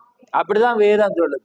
நீ பரிசுத்தாய் வந்தா உனக்கு அதிகாரம் இருக்கு. நீ மலையை நிப்பாட்ட அதிகாரம் இருக்கு, வியாதியை நிப்பாட்ட அதிகாரம் இருக்கு, இன்னொருவனுக்கு சொன்ன அவன் விடுதலையா, எல்லாத்துக்கும் அதிகாரம். அதான் அந்த அதிகாரியான அவர் எங்களுக்குள்ள வரக்குள்ள நாங்க அதிகாரியாகும். அதனாலதான் சில பேர் தவறா நினைப்பாங்க. மோசே அன்றைக்கு சொல்ல கோலை நீட்டினோனே திறந்துட்டு எலியா என்ன சொல்றான், நான் சொன்னால் அன்றி, அவன் தேவனை போடையில அவனுக்குள்ள தேவன் வந்துட்டு அவன் சொல்றான், நான் சொன்னால் அன்றி வானத்திலிருந்து அவன் அதிகாரியா மாறி. அப்ப அதே போலதான் திகர் சொல்ற மனவாட்டிக்குள்ளாக அந்த அதிகாரத்தை தேவன் அவன் நியாயம் விசாரிப்பான். அவைக்குதான் அந்த உரிமை இருக்கு. ஒரு பிரச்சனையை தீர்க்கிற உரிமை அவருக்கு தேவன் கொடுக்க. உலகத்தையே நியாயம் தீர்க்க தேவன் என்ன செஞ்சிருக்கிறேன், அவளுக்கு தான் வச்சு. ஆனா நாங்க இன்னொருவருக்கு அவங்களோட பிள்ளைய சொல்லாட்டி எங்களுக்கு ஒரு வழக்கறிஞரை போட்டு எங்களை தேவன் விசாரிப்பான். அன்னைக்கு வாசிச்சு காட்டினாங்க, இந்த நேரத்துல இந்த டைம்ல ஒன்று நடந்துச்சு, நீ சொன்னியா, ரெண்டவுக்குள்ள என்ன நடக்கும், நான் சொல்லல. ஆனா நீங்க யாரா இருப்பீங்க, தேவனா பின்பற்றி, ஆனா சொல்லலன்னா நீங்க அந்த குற்றத்துக்கு ஆளாகுவீங்க. நீங்க என்ன செய்யலாம்? அது தேவண்ட ராஜ்யத்துக்குள்ள நீங்க வரையலாம். அப்ப பாருங்க, அந்த தேவ வசனம் தூசிக்கப்பட பாருங்க. இதனால என்ன நடக்கு? தூசிக்கப்படுது. அந்த பாலிய தங்க புருஷனிடத்திலும் தங்கள் பிள்ளைகளிடத்தில் அன்பு கூற வேண்டும், தெளிந்த புத்தியுள்ளவர்களா இருக்கணும், கற்புள்ளவர்களா இருக்கணும், வீட்டிலே தரித்திருக்கிறவர்கள் நல்லவர்கள், தங்கள் புருஷருக்கு கீழ்ப்படியவர்களா இருக்கும்படி அவர்களுக்கு படிப்பிக்கத்தக்க நற்காரியங்களை போதித்து வருகளுமா இருக்கவும் முதிர்வுள்ள ஸ்திரீகளுக்கு புத்தி சொல். அதான் நீங்க நீதிமொழிகளுக்கு கொண்டு பார்த்தீங்கன்னா தகப்பண்ட சொல்ல தட்டாத தாயிட போதகத்தை அப்படித்தானே இருக்கேன். அவட ஸ்பீச் அவட போதகத்தை என்ன செய்யாத தட்டாத என்றுதான் வேதம் இருக்கு. நீங்க ஒன்று இல்ல 2-3 இடத்துல அப்படியே தொடர்ச்சியா இருக்கு. தாயிட போதகம் தான். அப்ப சபையினுடைய போதகம் அதை நீங்க சபைக்கு தான் வச்சு பார்க்கணும். அதே போல தாயும் என்ன செய்யணும்? அதாலதான் தீர்க்க மோசைக்கு முதலாவது ஆசிரியர் அவனை படிப்பிச்சது யாரு? மோசையுடைய தாய் தான். ஆபிரகாம் லிங்கன் ஒரு கிறிஸ்தவனா படிப்பது யாரு? தாய் தான். அதே நேரத்துல யாரு? ஜான் வெஸ்லியுடைய அந்த நல்லதா வர்றதுக்கு காரணமா இருந்தது தாய் தான். அதான் நாங்க இப்ப அந்த உதாரணத்தை சொன்னோம். இந்த பூமியில பிறக்கிற எல்லா பிள்ளைகளும் நல்லது, ஆனா நல்லவராவது தீயவராவது அன்னை வளர்ப்பில். சபையுடைய வளர்ப்பு சரியா இல்லாட்டி பிள்ளைகள் கெட்டு போகும். அதே போல ஒவ்வொரு பெண்ணும் அதை நினைக்கணும், இங்க வர்ற ஒவ்வொரு ஆணும் நினைக்கணும், ஒவ்வொரு ஊழியக்காரனும் அதை நினைக்கணும், வழக்க. ஏன்னா அவன் வார்த்தைக்கு கீழ்படிதான் தேவன் அதை மாற்று. அப்ப அந்த காரியத்தை தேவன் என்ன செய்வீரண்டா அதை செய்வி. அப்ப அதே போலதான் தேவனுடைய காரியத்தை நீங்க என்ன செய்யணும்? அந்த ஒழுங்குக்கு கொண்டு வர்றதுக்கு முக்கிய பங்கு சபைக்கு. சபையை நிச்சயமா ஜனங்கள் பார்ப்பான். சபைக்கு வர்றவங்க அந்த ஒழுங்க பார்ப்பான். நீங்க போதனை செய்யறீங்கன்னா உங்களோட மனைவிய பார்ப்பாங்க. ஆண் ஒரு வார்த்தையை இன்னொருவருக்கு சொன்னா உடனே அவங்க என்ன செய்வாங்க? சில பேர் வேணுமெண்டே பார்ப்பாங்க. என்னோட பேர் இதை சொல்ல அவங்கள அந்த பார்த்து காட்டுவாங்க. அந்த அப்படி காட்டுவான். சில பேர் அப்படி பார்த்து காட்டுவாங்க. சொல்லி கொண்டு அங்கால பார்த்து காட்டுவான். அது சில பேர் அந்த இது இருக்கு அவங்ககிட்ட. சில பேர் யோசிப்பான், என்னோட பேர் சொல்றேன்னு. அப்ப அது மாதிரி அப்ப அதான் வேதம் என்ன சொல்லுதாண்டா அதுதான் போதி. அப்ப அது என்னண்டா அப்பதான் அது ஒரு ஜீவனை கொண்டு வருது. அப்ப அதெல்லாம் அவர் சொல்ற கிறிஸ்துக்குள்ள ஸ்திரீ இல்லாமல் புருஷனும் இல்லை, புருஷன் இல்லாமல் ஸ்திரீயும் இல்லை. அப்ப அதே நேரத்தில் அவர் சொல்ற ஒரு புருஷனுடைய சரீரத்துக்கு இவள் அதிகாரி, அவருடைய சரீரத்துக்கு இவ அதிகாரி. பாருங்க, ஒரு ஆளுக்கு மட்டும் அவர் அந்த காரியத்தை கொடுத்த இல்ல. வேதம் சமனாதான். இப்ப நீங்க ஏவாள் விழுந்திருக்காட்டி ஒரே பவரை உங்களுக்கு மச்சது. ஆனா திரும்ப அவர் கொண்டு வர்ற, ஏன்னா மீட்பின் ஊழியத்துல திரும்ப வருது. சில பேர் ஒன்றோட முடிக்கிறாங்க, ஆழத்துக்கு போனா வருது. அதனாலதான் இப்ப உங்களுக்கு உரிமை வந்தோன்று இருக்கு. அந்த எஸ்தருக்கு வந்த மாதிரி இப்ப இன்னைக்கு மணவாட்டிக்கு வரக்குள்ள ஆணவண்டு பெண் இல்லை, தேவண்ட பார்வையில் அங்க வரல. இப்ப இந்த சமூகத்தை அவர் மீட்பின் ஊழியத்துல அதை மட்டும் அவர் கொண்டு இல்லை, முழுக்கதான் கொண்டு வார். புரியுது? அது எப்ப வருதாண்ட என்ன முழுமை பறையில, ஆனா இப்ப வந்தோன்று இருக்குது. ஆமே, அது மணவாட்டிக்கு அவள் ஆணா இருக்கலாம் பெண்ணா இருக்கலாம், தேவன் அந்த உரிமையை திரும்பவார். நீங்க ஏவாள் விழ மட்டும் பாத்தீங்கன்னா ஏவாளுக்கு உரிமை இருந்துச்சு. ஆதாமோட அதே பவர் ஏவாளுக்கும் இருந்துச்சு. ஆனா அதே மாதிரி தேவன் திரும்ப கொண்ட மீட்பின், அதான் நான் திரும்ப அழிப்பேன், அதான் திரும்ப அழிப்பேன் ஊழியம். ஆமேன். அது எப்படி வருதுண்டா அது மணவாட்டியின் மூலம் தேவன் இழந்து போன ஏதேன பவரை திரும்ப கொண்டு வா. அப்ப நீங்க சமனாதான் இருப்பீங்க. அப்ப ஆணும் பெண்ணும் சமனாதான் இருப்பாங்க. புரியுதா உங்களுக்கு? இதுதான் வெளிப்பாடு.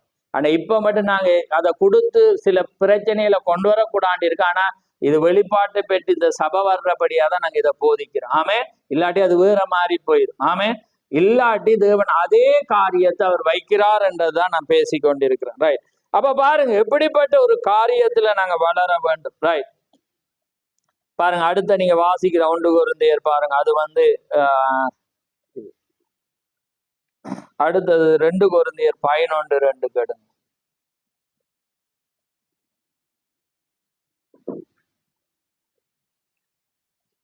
நான் உங்களை கற்புள்ள கன்னிகையாக கிறிஸ்து என்னும் ஒரே புருஷனுக்கு ஒப்பு கொடுக்க நியமித்தபடியால் உங்களுக்காக தேவ வைராக்கியம் கொண்டிருக்கிறேன். ஆமே. பாருங்க, ஒரே புருஷனுக்கு கற்புள்ள கன்னியலாக. ஏன்னா நீங்க யார்? இப்ப ஸ்திரீ சபையானது. அப்ப ஒரே புருஷனுக்கு கற்புள்ள கன்னியாக ஒப்பு கொடுக்கறதுக்கு அவன் என்ன செய்யறானா கற்ப வேதனை அடைகிறான். இப்ப நாங்க பார்த்தோம் எஸ்தர்றத மறந்துறாங்க. அவள் அந்த அந்த புருஷனுடைய வார்த்தைக்கு கீழ்ப்படியாண்டக்குள்ளே தேவன் என்ன செஞ்சிரு, அதை ரிஜெக்ட் பண்ணிடு. ஏனண்டா அவள் தகுதியா இருக்கலாம், தகுதியா அது மாமிசத்தின்படி. ஆனா இன்றைக்கு ஆவிக்குரியன்படி நீங்க ஆவிக்குரிய இன்றைக்கு தேவனுடைய பிள்ளைகளா இருக்கிறீங்க பெண்கள். ஆனா வேதம் என்ன சொல்லுது, உங்களோட சொந்த புருஷனுக்கு எல்லா காரியத்துக்கும் கீழ்ப்படியக்குள்ள நீங்க அந்த வார்த்தைக்கு கீழ்ப்படியாட்டி என்ன நடக்கும்? ரிஜெக்ட் தான். ஏன்னா நீங்க இங்கே காட்டாட்டி அங்க காட்டல. புரியுதா உங்களுக்கு? அதை நீங்க அங்க செய்ய மாட்டீங்க.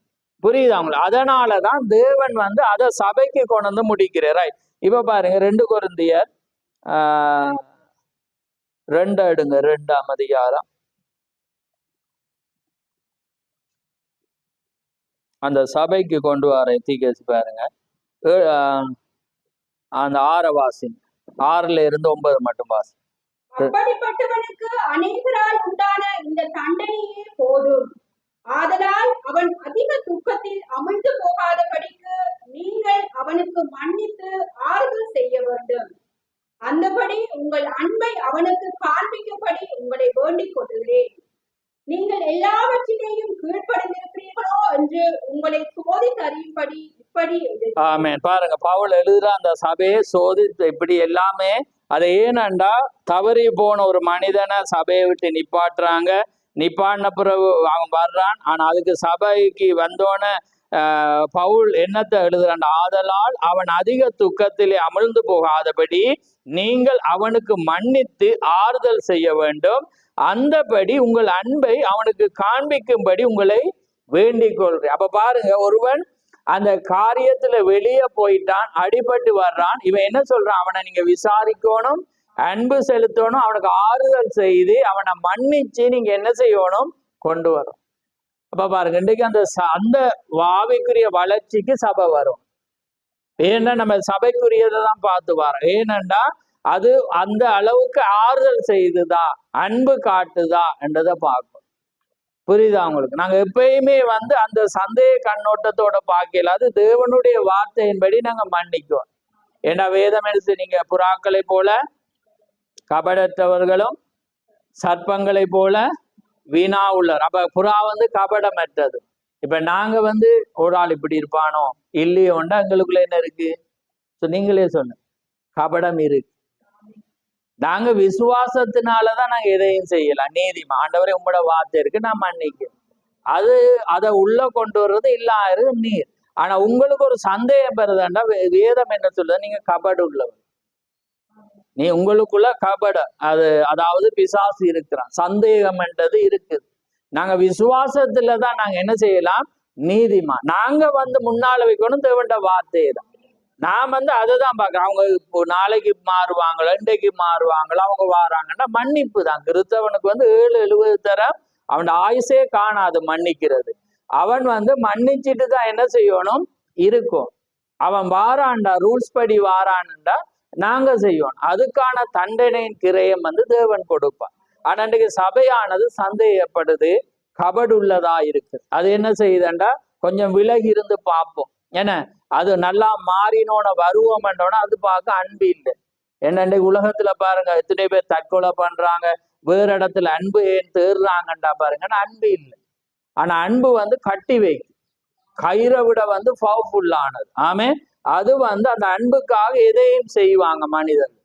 அப்ப அந்த அன்பு சபையானது காட்டாதபடினாலதான் இன்றைக்கு நிறைய பேர் இடர்றாங்க. அன்பு காட்டுவீங்க, உண்மையா காட்டுவீங்கண்டா கயிறு தேவையில்லை, வார்த்தை தேவையில்லை, அதே அந்த மனிதனை என்ன செய்யும்? மாற்றும். இது சபைக்கு வேணும்ன்றதுக்காக நான் இப்ப வாசிச்சேன். ரைட். அப்ப பாருங்க, நீங்கள் எல்லாவற்றிலும் கீழ்ப்படுத்திருக்கிறீர்களோ, பவுல் பார்க்கிறான் பாருங்க, கீழ்ப்படுத்திருக்கிறீர்களோ என்று உங்களை சோதித்தறியும்படி இப்படி எழுதினேன். அவன் என்ன செய்யறான்டா, அதை சோதித்தறியும்படி என்ன செய்யறான்? எழுதுறான். அப்ப பாருங்க, அவன் சோதிக்கிறான் அந்த சபை. அதே போலதான் ஒரு பிரசங்கமானது வரும்போது இன்றைக்கு ஜனங்கள் செய்யறாங்களா இல்லையான்றதை என்ன செய்யும்? தேவன் சோதிப்பேன். அதே போல உண்மையா இருக்கிற ஊழியக்காரனும் சோதிப்பான். ஏனண்டா அதை மனவாட்டி இருந்தா டக்குன்னு அதை செய்யும். என்ன விளங்குதா உங்களுக்கு? அது செய்தா இல்லையான்னு பார்க்கதான் போல உங்கள்கிட்ட தட்டுற. ஏனண்டா அதை நாம செய்யும். அதை தான் நான் இப்ப இந்த நாட்கள்ல சில காரியங்களை பார்த்தீங்கன்னா மாத்தி மாத்தி வாரது அதுதான். ஏன்னா காரியத்தை வந்து ஆசீர்வாதத்தையும் அதை நீங்க செய்யவும் நான் உங்களுக்கு போல கொடுக்கும். இப்ப நான் அதான் பாத்தீங்கன்னா வேத அடிப்படையில பாத்தீங்கன்னா அன்றைக்கு அவங்க மாத பிறப்புல வந்து தேவண்ட சமூகத்துக்கு போவாங்க, பண்டிகை நாட்கள்ல போவான், ஏன்னா ஓய்வு நாள்ல போவான். அப்ப நாங்க என்ன செய்யறோம், கொரோனா நாட்கள்ல வந்து மாத பிறப்பு ஆரம்பிச்சோம், மாசத்துல முதல் நாள் ஏன்னா ஆராதிச்சோம். அதுக்கப்புறம் நாங்க பார்த்தா பக்கத்துல இருக்க நாங்களே ஆலயத்துல போய் ஆராதிக்க முதல் அப்படி இல்லை தானே, மாசத்துல முதலண்டா தேவண்ட ஆலயத்துக்கு தான் போவோம். ஏன்னா முதலாவது செருப்பு வாங்கினாலும் சேச்சிக்கு தான் போவோம். ஏன்னா ஒரு டெஸ்ட் எழுதுறண்டாலும் தேவண்ட ஆலயத்துக்கு தான் போவோம். ஏன்னா உடுப்ப வேண்டினாலும் அங்கதான் போய் காட்டிட்டு தான் போவோம். ஏன்னா ஓமா இல்லையான்னு சொல்லு. இப்ப பாருங்க அதெல்லாம் இல்லாம போயிட்டு தான் ஆக்களுக்கு அது என்றாலே அந்த ரசனையை வந்து என்ன செய்யிட்டு இல்லாமே போயிட்டு, இப்ப போய் போய் போய் எல்லாமே கடந்து போயிட்டு எல்லாமே போய் எங்கேயோ போய் கொண்டிருக்கும். ஏன்னா அன்பு தண்ணீர் ஒரு காலத்துக்குள்ள நாங்க என்ன செய்யறோம், கடந்து போறோம். ஆனா வேதம் ஒரு உண்மையான இருந்தால் எப்பயும் கத்தரை எனக்கு முன்பாக வைத்திருக்கிறேன்ற மாதிரி அது வரும். இப்ப ஆக்கள் என்ன செய்யறேன்டா நம்ம இருதயத்துல வச்சிருக்கு கிரியை இல்லாத விசுவாசம் செத்து. அப்ப நாம் பார்த்துட்டு நாம வராம அவங்களுக்கு சொல்லலான்ட்டு நாம இப்ப என்ன செய்தோம்னா இந்த 2 மாதமாக ஆலயத்துக்கு வந்தார். அப்ப ரெண்டாலும் முதல் தரம் எனக்கு தெரியாம இருந்துச்சு, உங்களுக்கு தெரியாம இருக்கும். ஆனா 2வது மாதத்துல நான் கொஞ்சம் பேர் எதிர்பார்த்தேன், என்னுடைய ஆலயத்துக்கு போட்டோம்னா நம்ம முதலா. ஆனா பார்க்கக்குள்ள ஒரு தோல்வி. ஆனா நீங்க எல்லாரும் கொஞ்சம் பேர் வருவீங்கன்னு எல்லாம் கதிரையை நான் அடிக்கிறேன் விசுவாசத்தை. ஏன்னாண்டா ஒரு அந்த விளங்குது அவங்களுக்கு. இப்ப என்னத்துக்கு நான் சொல்றேன்டா, உங்களை குற்றப்படுத்த நான் சொல்லல, தேவண்ட ஊழியக்கார எல்லாமே வார்த்தையை போட்டுட்டு பார்ப்பாங்க யார் இப்ப முந்தி அடிச்சுட்டு செய்யறாங்க. இது வந்து ஏனண்டா இது மனிதனுக்காக அல்ல, எங்களை காண்பிக்க இல்லை, நாங்க தேவண்ட வார்த்தை கிரிய அது உங்களுக்குள்ள வர மட்டும் செய்யாதீங்களா, வராட்டி அதால சிரமப்படுவீங்க. அன்றைக்கு இங்க ஆராதிச்சுட்டு போயிட்டு அங்க போய் வெற்றி அதை ஒலிக்கிடி தேமாயிட்டு ஏண்டீங்கன்னா அந்த மாதம் இல்லை 10 மாதம் ஏன்னா அது பிரியோசனை. அப்ப உங்களுக்குள்ளால வந்தா அந்த மாத பிறப்புல கத்தரை முன்பாக வச்சிட்டீங்கன்னா பொறுமை வந்துடும். ஏன்னா அப்ப இங்க வடிவா வந்துட்டு அங்க போய் ஏசி சண்டை பிடிச்சி புல்லுந்தடி டென்ஷனா போனீங்கடா ஒன்றுமே புரியுதா உங்களுக்கு. உங்களுக்குள்ளாக வர மட்டும் எதையும் செய்யாது, அந்த வளர்ச்சி வர மட்டும் செய்யாது. இப்ப நான் வந்து இந்த வசனத்தை வச்சு காட்டிட்டு போறேன், விளங்குதா உங்களுக்கு. அப்ப தேவனுடைய காரியத்துக்குள்ளாக நீங்க வரும்போது வார்த்தை வந்தோன்னா டக்குன்னு மனவாட்டி என்ன செய்வா, செயற்பட துவங்கிடுவோம். அதை தான் நாங்க போதிச்சிருக்கோம். அப்ப அதுதான் உங்களோட காரியம். ஏன்னா தேவனுக்கு நாங்க எப்பயுமே தேவனுக்காக பிறந்தவங்க, தேவனுக்காக தான் நாங்க வாழுவோம். ஆமே. அப்ப மாத பிறப்புல இஸ்ரவேல் ஜனங்கள் என்ன செய்யறாங்க, தேவன சமூகத்துல போய் ஆராதிப்பாங்க. ஆமே. அது ஏதோ உங்களுக்கு கொரோனா வந்து எங்களை ஒரு என்ன விழுத்தெழுத்துற மாதிரி நாங்க ஆரம்பிச்ச முடிக்க நான் வெளிக்கிட்டேன், நான் அதை நிப்பாட்ட வெளிக்கிட்டேன். ஆனா நீங்க தான் சொன்னீங்க இல்ல அது நல்லா இருக்கு, அது தொடர்ந்து நம்ம கடந்துப்போம். ஆனா நான் வர வர வார்த்தை ஆராய்க்குள்ள பாத்தீங்கன்னா நாங்க ஒரு வெஸ்டர்ன் டைப்ல நாங்க செய்யலாம். நாங்க எப்பயுமே தேவனை வந்து அப்ப அடுத்த வருடம் இல்லை, எப்பயுமே நான் அன்றைக்கு ஒரு செய்தி கொடுத்தேன், தவளை நாளைக்கு போகணுமா, ஏன்னா எப்ப போகணுமன்ற நாளைக்கு போன மாதிரி நான் அடுத்த வருஷத்தை காட்டாம நம்ம என்ன செய்யணும், இன்றைக்கு நாம செய்யக்கூடியதை நம்ம செய்து நம்ம கடந்து போகும்போது உங்களுக்குள்ள தேவன் இடப்பட நீங்க வர வர உங்களோட வாழ்க்கையை தேவன் என்ன செய்வேர், அதை மாற்றுவேர். ஆமேன். அப்ப பாருங்க ரைட், இன்னொரு காரியத்தை நான் பேசுறேன். நிறைய காரியம் ஆனா தேவனுக்குள்ளால நாங்க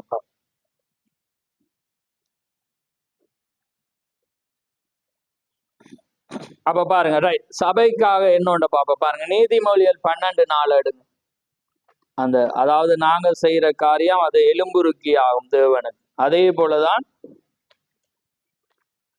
குணசாலியான ஸ்திரீ தன் புருஷனுக்கு கிரீடமாய் இருக்கிறாள், இலச்சை உண்டு பண்ணுகிறவளோ அவனுக்கு எலும்புருக்கியா இருக்கிறாள். ஆமே. பாருங்க, குணசாலியான ஸ்திரீ தன் புருஷனுக்கு என்னவா இருக்கிறாளாம், கிரீடமா இருக்கிறாள், இலச்சையை உண்டு பண்ணுகிறவளோ அவனுக்கு எலும்புருக்கியா இருக்கிறாள். ஆமேன். அப்ப பாருங்க இன்னொரு வசனத்தை தான் நான் காலையில வாசிச்சேன்னா அதுக்கு இடையில மறந்தேன். என்னண்ட அவள் ரைட் வந்து ஞாபகம் வந்து எடுங்க.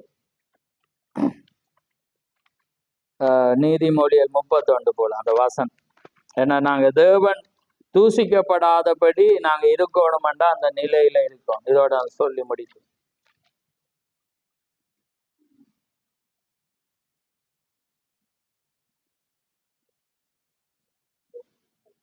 இது 31 அந்த அது அந்த அவளால அவன் ஒரு ஸ்தானத்துல நிக்கக்குள்ள என்னது இல்ல அந்த வஞ்சனை அது இல்ல அந்த புருஷனு ரைட் 23 வாசி.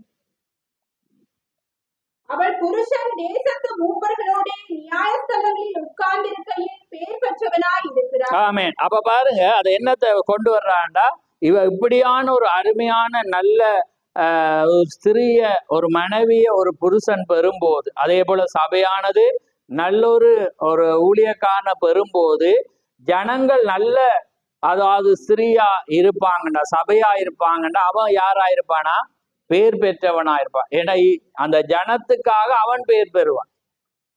இப்ப ஒரு பெண்ணால ஒரு புருஷன் எந்த நியாயஸ்தலத்துல நிக்கக்குள்ள யாரும் குற்றம் சாட்ட மாட்டாங்க. ஏன்னு சொல்லுங்க, அவட மனைவி என்ன அருமையானவள், அவ ஒரு அருமையான ஒரு நல்ல ஸ்திரி, என்ன பிள்ளைகள் அப்படி வளர்த்துருக்கா ரெண்டக்குள்ள இவனுக்கு என்ன வரும், இவன் பயம் இல்லாம என்ன செய்யலாம் நியாயம். அதே போலதான் சபையானது ஒரு குறைவும் இல்லாம இருக்குமெண்டா இந்த பாருங்க அவ என்ன வேதம் சொல்லுது, அவள் புருஷன் தேசத்து மூப்பர்களோடு நியாயஸ்தலங்களில் உட்கார்ந்திருக்கையில் பேர் பெற்றவனாயிருப்பான். அவன் என்ன செய்ய, அவனை யாரும் கை நீட்ட இயலாது. ஏன்னா இங்க பேஸ் என்ன இருக்குது நல்லா இருக்கு. அவனுக்கு என்னடா இந்த இவ்வளவு நேரம் இங்க நிக்கிற இப்படி நிக்கக்குள்ள அங்க என்ன நடக்குதோன்ற சந்துன்னு அவன் வராது. அவன் பயம் இல்லாம என்ன செய்வான், நியாயஸ்தலத்துல இருக்கிற. ஏன்னா இங்க அந்த பெண்ணானவள் தன்னை பிள்ளைகளை எப்படி பார்த்து எல்லா காரியத்தையும் சரியாக செய்து கொண்டிருக்கிற வேளையில அவன் வீட்டை குறிச்சு நினைப்பு வரான். ஓமா இல்லையா? அப்ப அவன் எப்பயுமே தண்டை வேலை என்ன செய்து கொண்டிருப்பான், காரியங்களை அதே போலதான் சபையானது ஒரு காரியத்தில் இருக்கக்குள்ள இந்த சபையானது ஒரு குணசாலியா இருக்கிற வேளையில தான் அந்த ஒரு ஊழியக்காரன். அதே போல நாங்க எல்லாரும் பார்க்கணும், நம்முடைய மகத்தான தேவன் அங்க இருக்கும் போது இந்த சபையால் அது அவர் என்ன செய்யக்கூடாது, தூசிக்கப்படாதபடி தேவண்ட காரியம் அங்கே இருக்க வேண்டும். ஆமேன். அப்ப அதனால பாருங்க தேவனுடைய அநேக காரியங்களை நான் எழுதி இருக்கிறேன், ஆனா கொன்றில்லை. இப்ப காரியம் பாருங்க, தன் புருஷனுக்காக அலங்கரிக்கப்பட்ட மணவாட்டி அது பரலோகத்தில் இருந்து இறங்கி வர கண்டு. அப்ப பாருங்க ஒரு ஸ்திரீக்கு தேவன் எவ்வளவு ஒரு ராஜ மேன்மையை வச்சிருக்கு. நான் முன்னுக்கு நன்மையானதை உங்களுக்கு காட்டினேன். ஒரு ஸ்திரீனால எவ்வளவு ஒரு காரியத்தை பாருங்க, அந்த புருஷனை விட அந்த ஸ்திரீ தான் அந்த காரியத்தை அவள் என்ன செஞ்சுட்டு இருக்காள், கேட்டுக்கொண்டிருந்து. பாருங்க அன்னைக்கு சமாரியா தேசத்துக்கு ரட்சிப்பு யாரால, ஒரு ஸ்திரீயால. அந்த வசனத்தை வாசிச்சு பாருங்க, அன்றைக்கு வாசிக்கக்குள்ள புறம் எத்தனையோ தரம் வாசிச்சிருக்கு. ஆனா இந்த மைண்டோட வாசிக்கக்குள்ள பாத்தீங்கன்னா அழகா ஆயிடுது. பாருங்க அவள் மூலம்தான் அந்த தேசத்துக்கே ரட்சிப்பு வருது. அப்ப பாருங்க அந்த ஒரு ஸ்திரீ தான் அந்த சமாரியர். இன்றைக்கு பாருங்க யூதர், சமாரியர், புரஜாதி, மூன்று சேம் காம் ஜாபேத். அதே போல சமாரிய, யூதர், புரஜாதி, இந்த மூன்று இனம். அப்ப மூன்றுக்கும் தீர்க்கதரிசிகளை வச்சுக்க. ஒன்று பேதுரு, அடுத்தது பிரஜாதிக்கு பவுல், சமாரியருக்கு பிலிப்பு. அப்ப பாருங்க இந்த மூன்று காரியத்துக்கு கூட. ஆனா அந்த ரட்சிப்ப சுவிசேஷத்தை கொண்டு போறே அந்த சமாரிய ஸ்திரீ.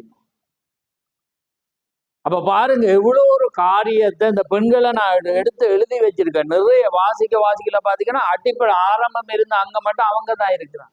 இப்ப இன்றைக்கு பாத்தீங்கன்னா நான் இன்றைக்கு வாசிக்கக்குள்ளதான் இந்த வசனம் வாசிச்சிருக்கிறேன் தெரியும். ஆனா டக்குனு கனெக்ட் என்ன, கிறிஸ்துக்குள் புருஷன் இல்லாமல் ஸ்திரீயும் இல்லை, ஸ்திரீ இல்லாமல் புருஷன். அப்ப பாருங்க ஒரு ஊழியத்துல ரெண்டு பேரும் வேணும். அதே போல குடும்பத்திலும் அதே நேரம் ஊழியக்காரனுக்கும் ரெண்டு பேரும் வேணும். அதனாலதான் நாங்க அங்கேயும் அதை தான் சொன்னோம். நாங்க என்னன்னா இது எல்லா அனுபவத்தையும் காண்ற வேளையில நான் இங்க போதிப்பது உண்டு. அதே போலதான் இங்கேயும் நான் உங்களுக்கு போதிக்கிறேன். யாரையும் குற்றப்படுத்த இல்லை, ரெண்டு பேரும் அவசியம். அப்பதான் அந்த ஊழியமானது வெற்றியின் மேல வெற்றி அடைஞ்சு ரட்சிக்கப்படுகிறவர்களை அனுதினமும் அவர் சபையில சேர்த்து கொண்டாடுற போல சபையில ஆக்களை திரளா வந்துட்டே இருப்பான். ஏன்னா உங்களோட அன்பு, உங்களோட பராமரிப்பு, உங்களோட விசாரிப்பு எல்லாமே ஜனத்தை கொண்டு வரும். ரெண்டு பேர் ஒருமனப்படக்குள்ள அங்க விடுதலை உண்டாகும். இல்லாட்டி என்ன செய்யும், சபைகளுக்குள்ள பிரிவினை வரும். பார் இப்படி இருக்கிறாங்க ஏன்னா நாங்க போறோம் அங்க உயர்ந்தவங்களை மட்டும் பாக்குறாங்க, அப்படி எல்லாமே ஜனங்களுக்குள்ள கற்பனை வரக்குள்ள அவங்க இடருவாங்க.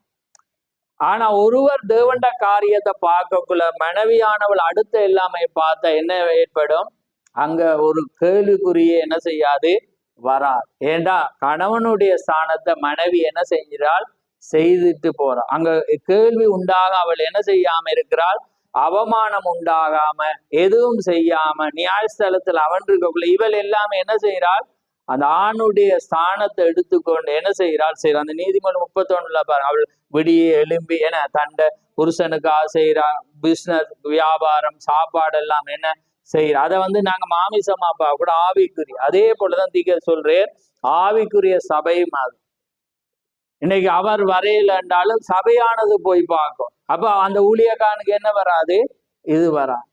ஒருவேளை ஊழியக்காரன் இல்லாட்டி மனைவி அதை கையில எடுத்து பார்க்கணும். அப்ப அவருக்கு வராது என்ன குற்றச்சாட்டு? ஏனென்றா அவ எப்படியும் தெரியும், கணவனுக்கு மனைவி எல்லாத்தையும் சொல்லிக்கொண்டே இருப்பார். அப்ப அது ஊழியக்காரனுக்கு தெரியும் என்றதை சபையும் என்ன செய்யும்? கண்டுகொள்ளும். அப்ப ஜெபிக்கும் போது அந்த விசாரிப்பு தான் முக்கிய. நிறைய எடுத்து வந்த நான் ஆழமான தீக்கசிட கொன்றையில நான் இதை எப்பயுமே தொடர விரும்புறேன் என்றால் தொடர்ந்து போகும்போது அது அலுப்பு தட்டு. ஆமே. அதனால தேவையானதை பரிசுத்தாவி உங்களுக்கு நினைப்பூட்டுவார்ன்னு நான் விசுவாசிக்கிறேன். அதனால சபையானது வார்த்தையினால் அலங்கரிக்கப்பட வேண்டும். ஒரு வார்த்தை நீங்க ரிஜெக்ட் என்றாலும் தேவனுடைய காரியத்துல ரிஜெக்ட் ஆவீங்க. கீழ்ப்படிவு மிக அவசியமா இருக்கிறது. தாழ்மை மிக அவசியமா இருக்குது. இங்க தேவண்ட வார்த்தைக்காக நீங்க சகிக்கும் போது தேவன் நிச்சயமான ஆசீர்வாதத்தை அவர் கொண்டு வருவார். கர்த்தர் தாமே உங்களை ஆசீர்வதிப்பாரா. ஆம். நன்றி ஆண்டவரே, நன்றி கர்த்தாவே, மது சோதரம் சோதரம் ஆண்டவரே, சர்வல்லவரே, கொடான கொடி சோதரம் அப்பா பிதாவே, மது சோதரம் சோதரம் சோதரம் ஆண்டவரே. மகா பேசமுள்ள பிதாவே, இந்த மகிமையான இந்த நேரத்துக்காக மது சோதரம். ஆம் கர்த்தாவே, இந்த மகிமையான இந்த நேரத்திலே ஆண்டவரே ஒரு அழகான ஒரு தேவ செய்தியை நாங்கள் தியானிக்கும்படியாக நீர் கொடுத்த அந்த ஸ்லாக்கியத்துக்காக உமக்கு ஸ்தோத்திரம். ஆம் கர்த்தாவே, தன் ஒரே புருஷனுக்காக அலங்கரிக்கப்பட்ட மணவாட்டி என்ற தலையங்கத்திலே கர்த்தாவே, அந்த புருஷனாகிய உமக்கு எப்படி ஒரு மனைவி, எப்படி ஒரு சபை தன் எல்லா காரியத்திலும் கீழ்ப்படிய வேண்டும் என்பதை, எங்களுடைய ஆவிக்குரிய காரியத்திலும் மாமிச காரியத்திலும் ஒரு பெண் எப்படி இருக்க வேண்டும், ஒரு ஆண் யாருக்கு அடையாளமாய் இருக்கிறான் என்பதையும் இந்த வேளையிலே நாங்கள் தியானித்தோம். ஒரு ஆண் குடும்பத்திலே கிறிஸ்துவுக்கு அடையாளமாயிருக்கிறான், பெண் சபைக்கு அடையாளமாயிருக்கிறாள்.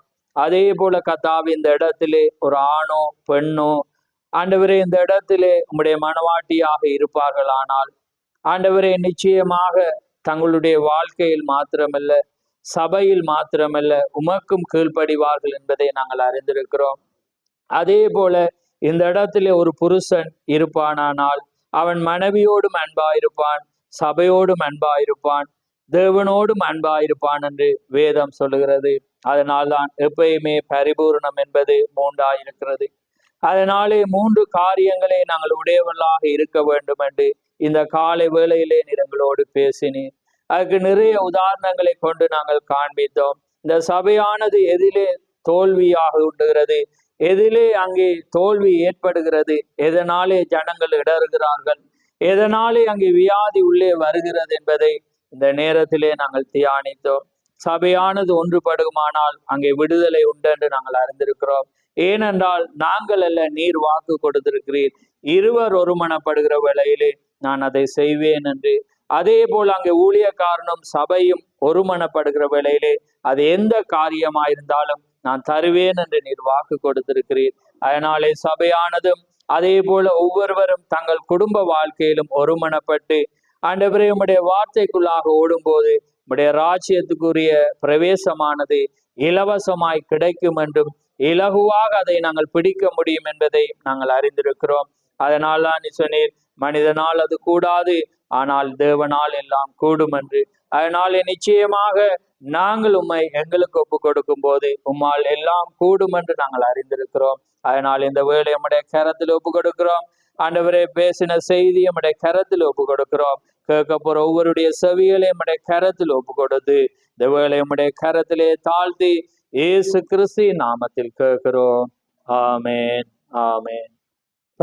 பரமண்டலத்தில் இருக்கங்கள் பிதாவே, உம்முடைய நாமம் பரிசுத்தப்படுவதாக, உம்முடைய ராஜ்யம் வருவதாக, உம்முடைய சித்தம் பரலோகத்திலே செய்யப்படுவது போல பூலோகத்திலும் செய்யப்படுவதாக.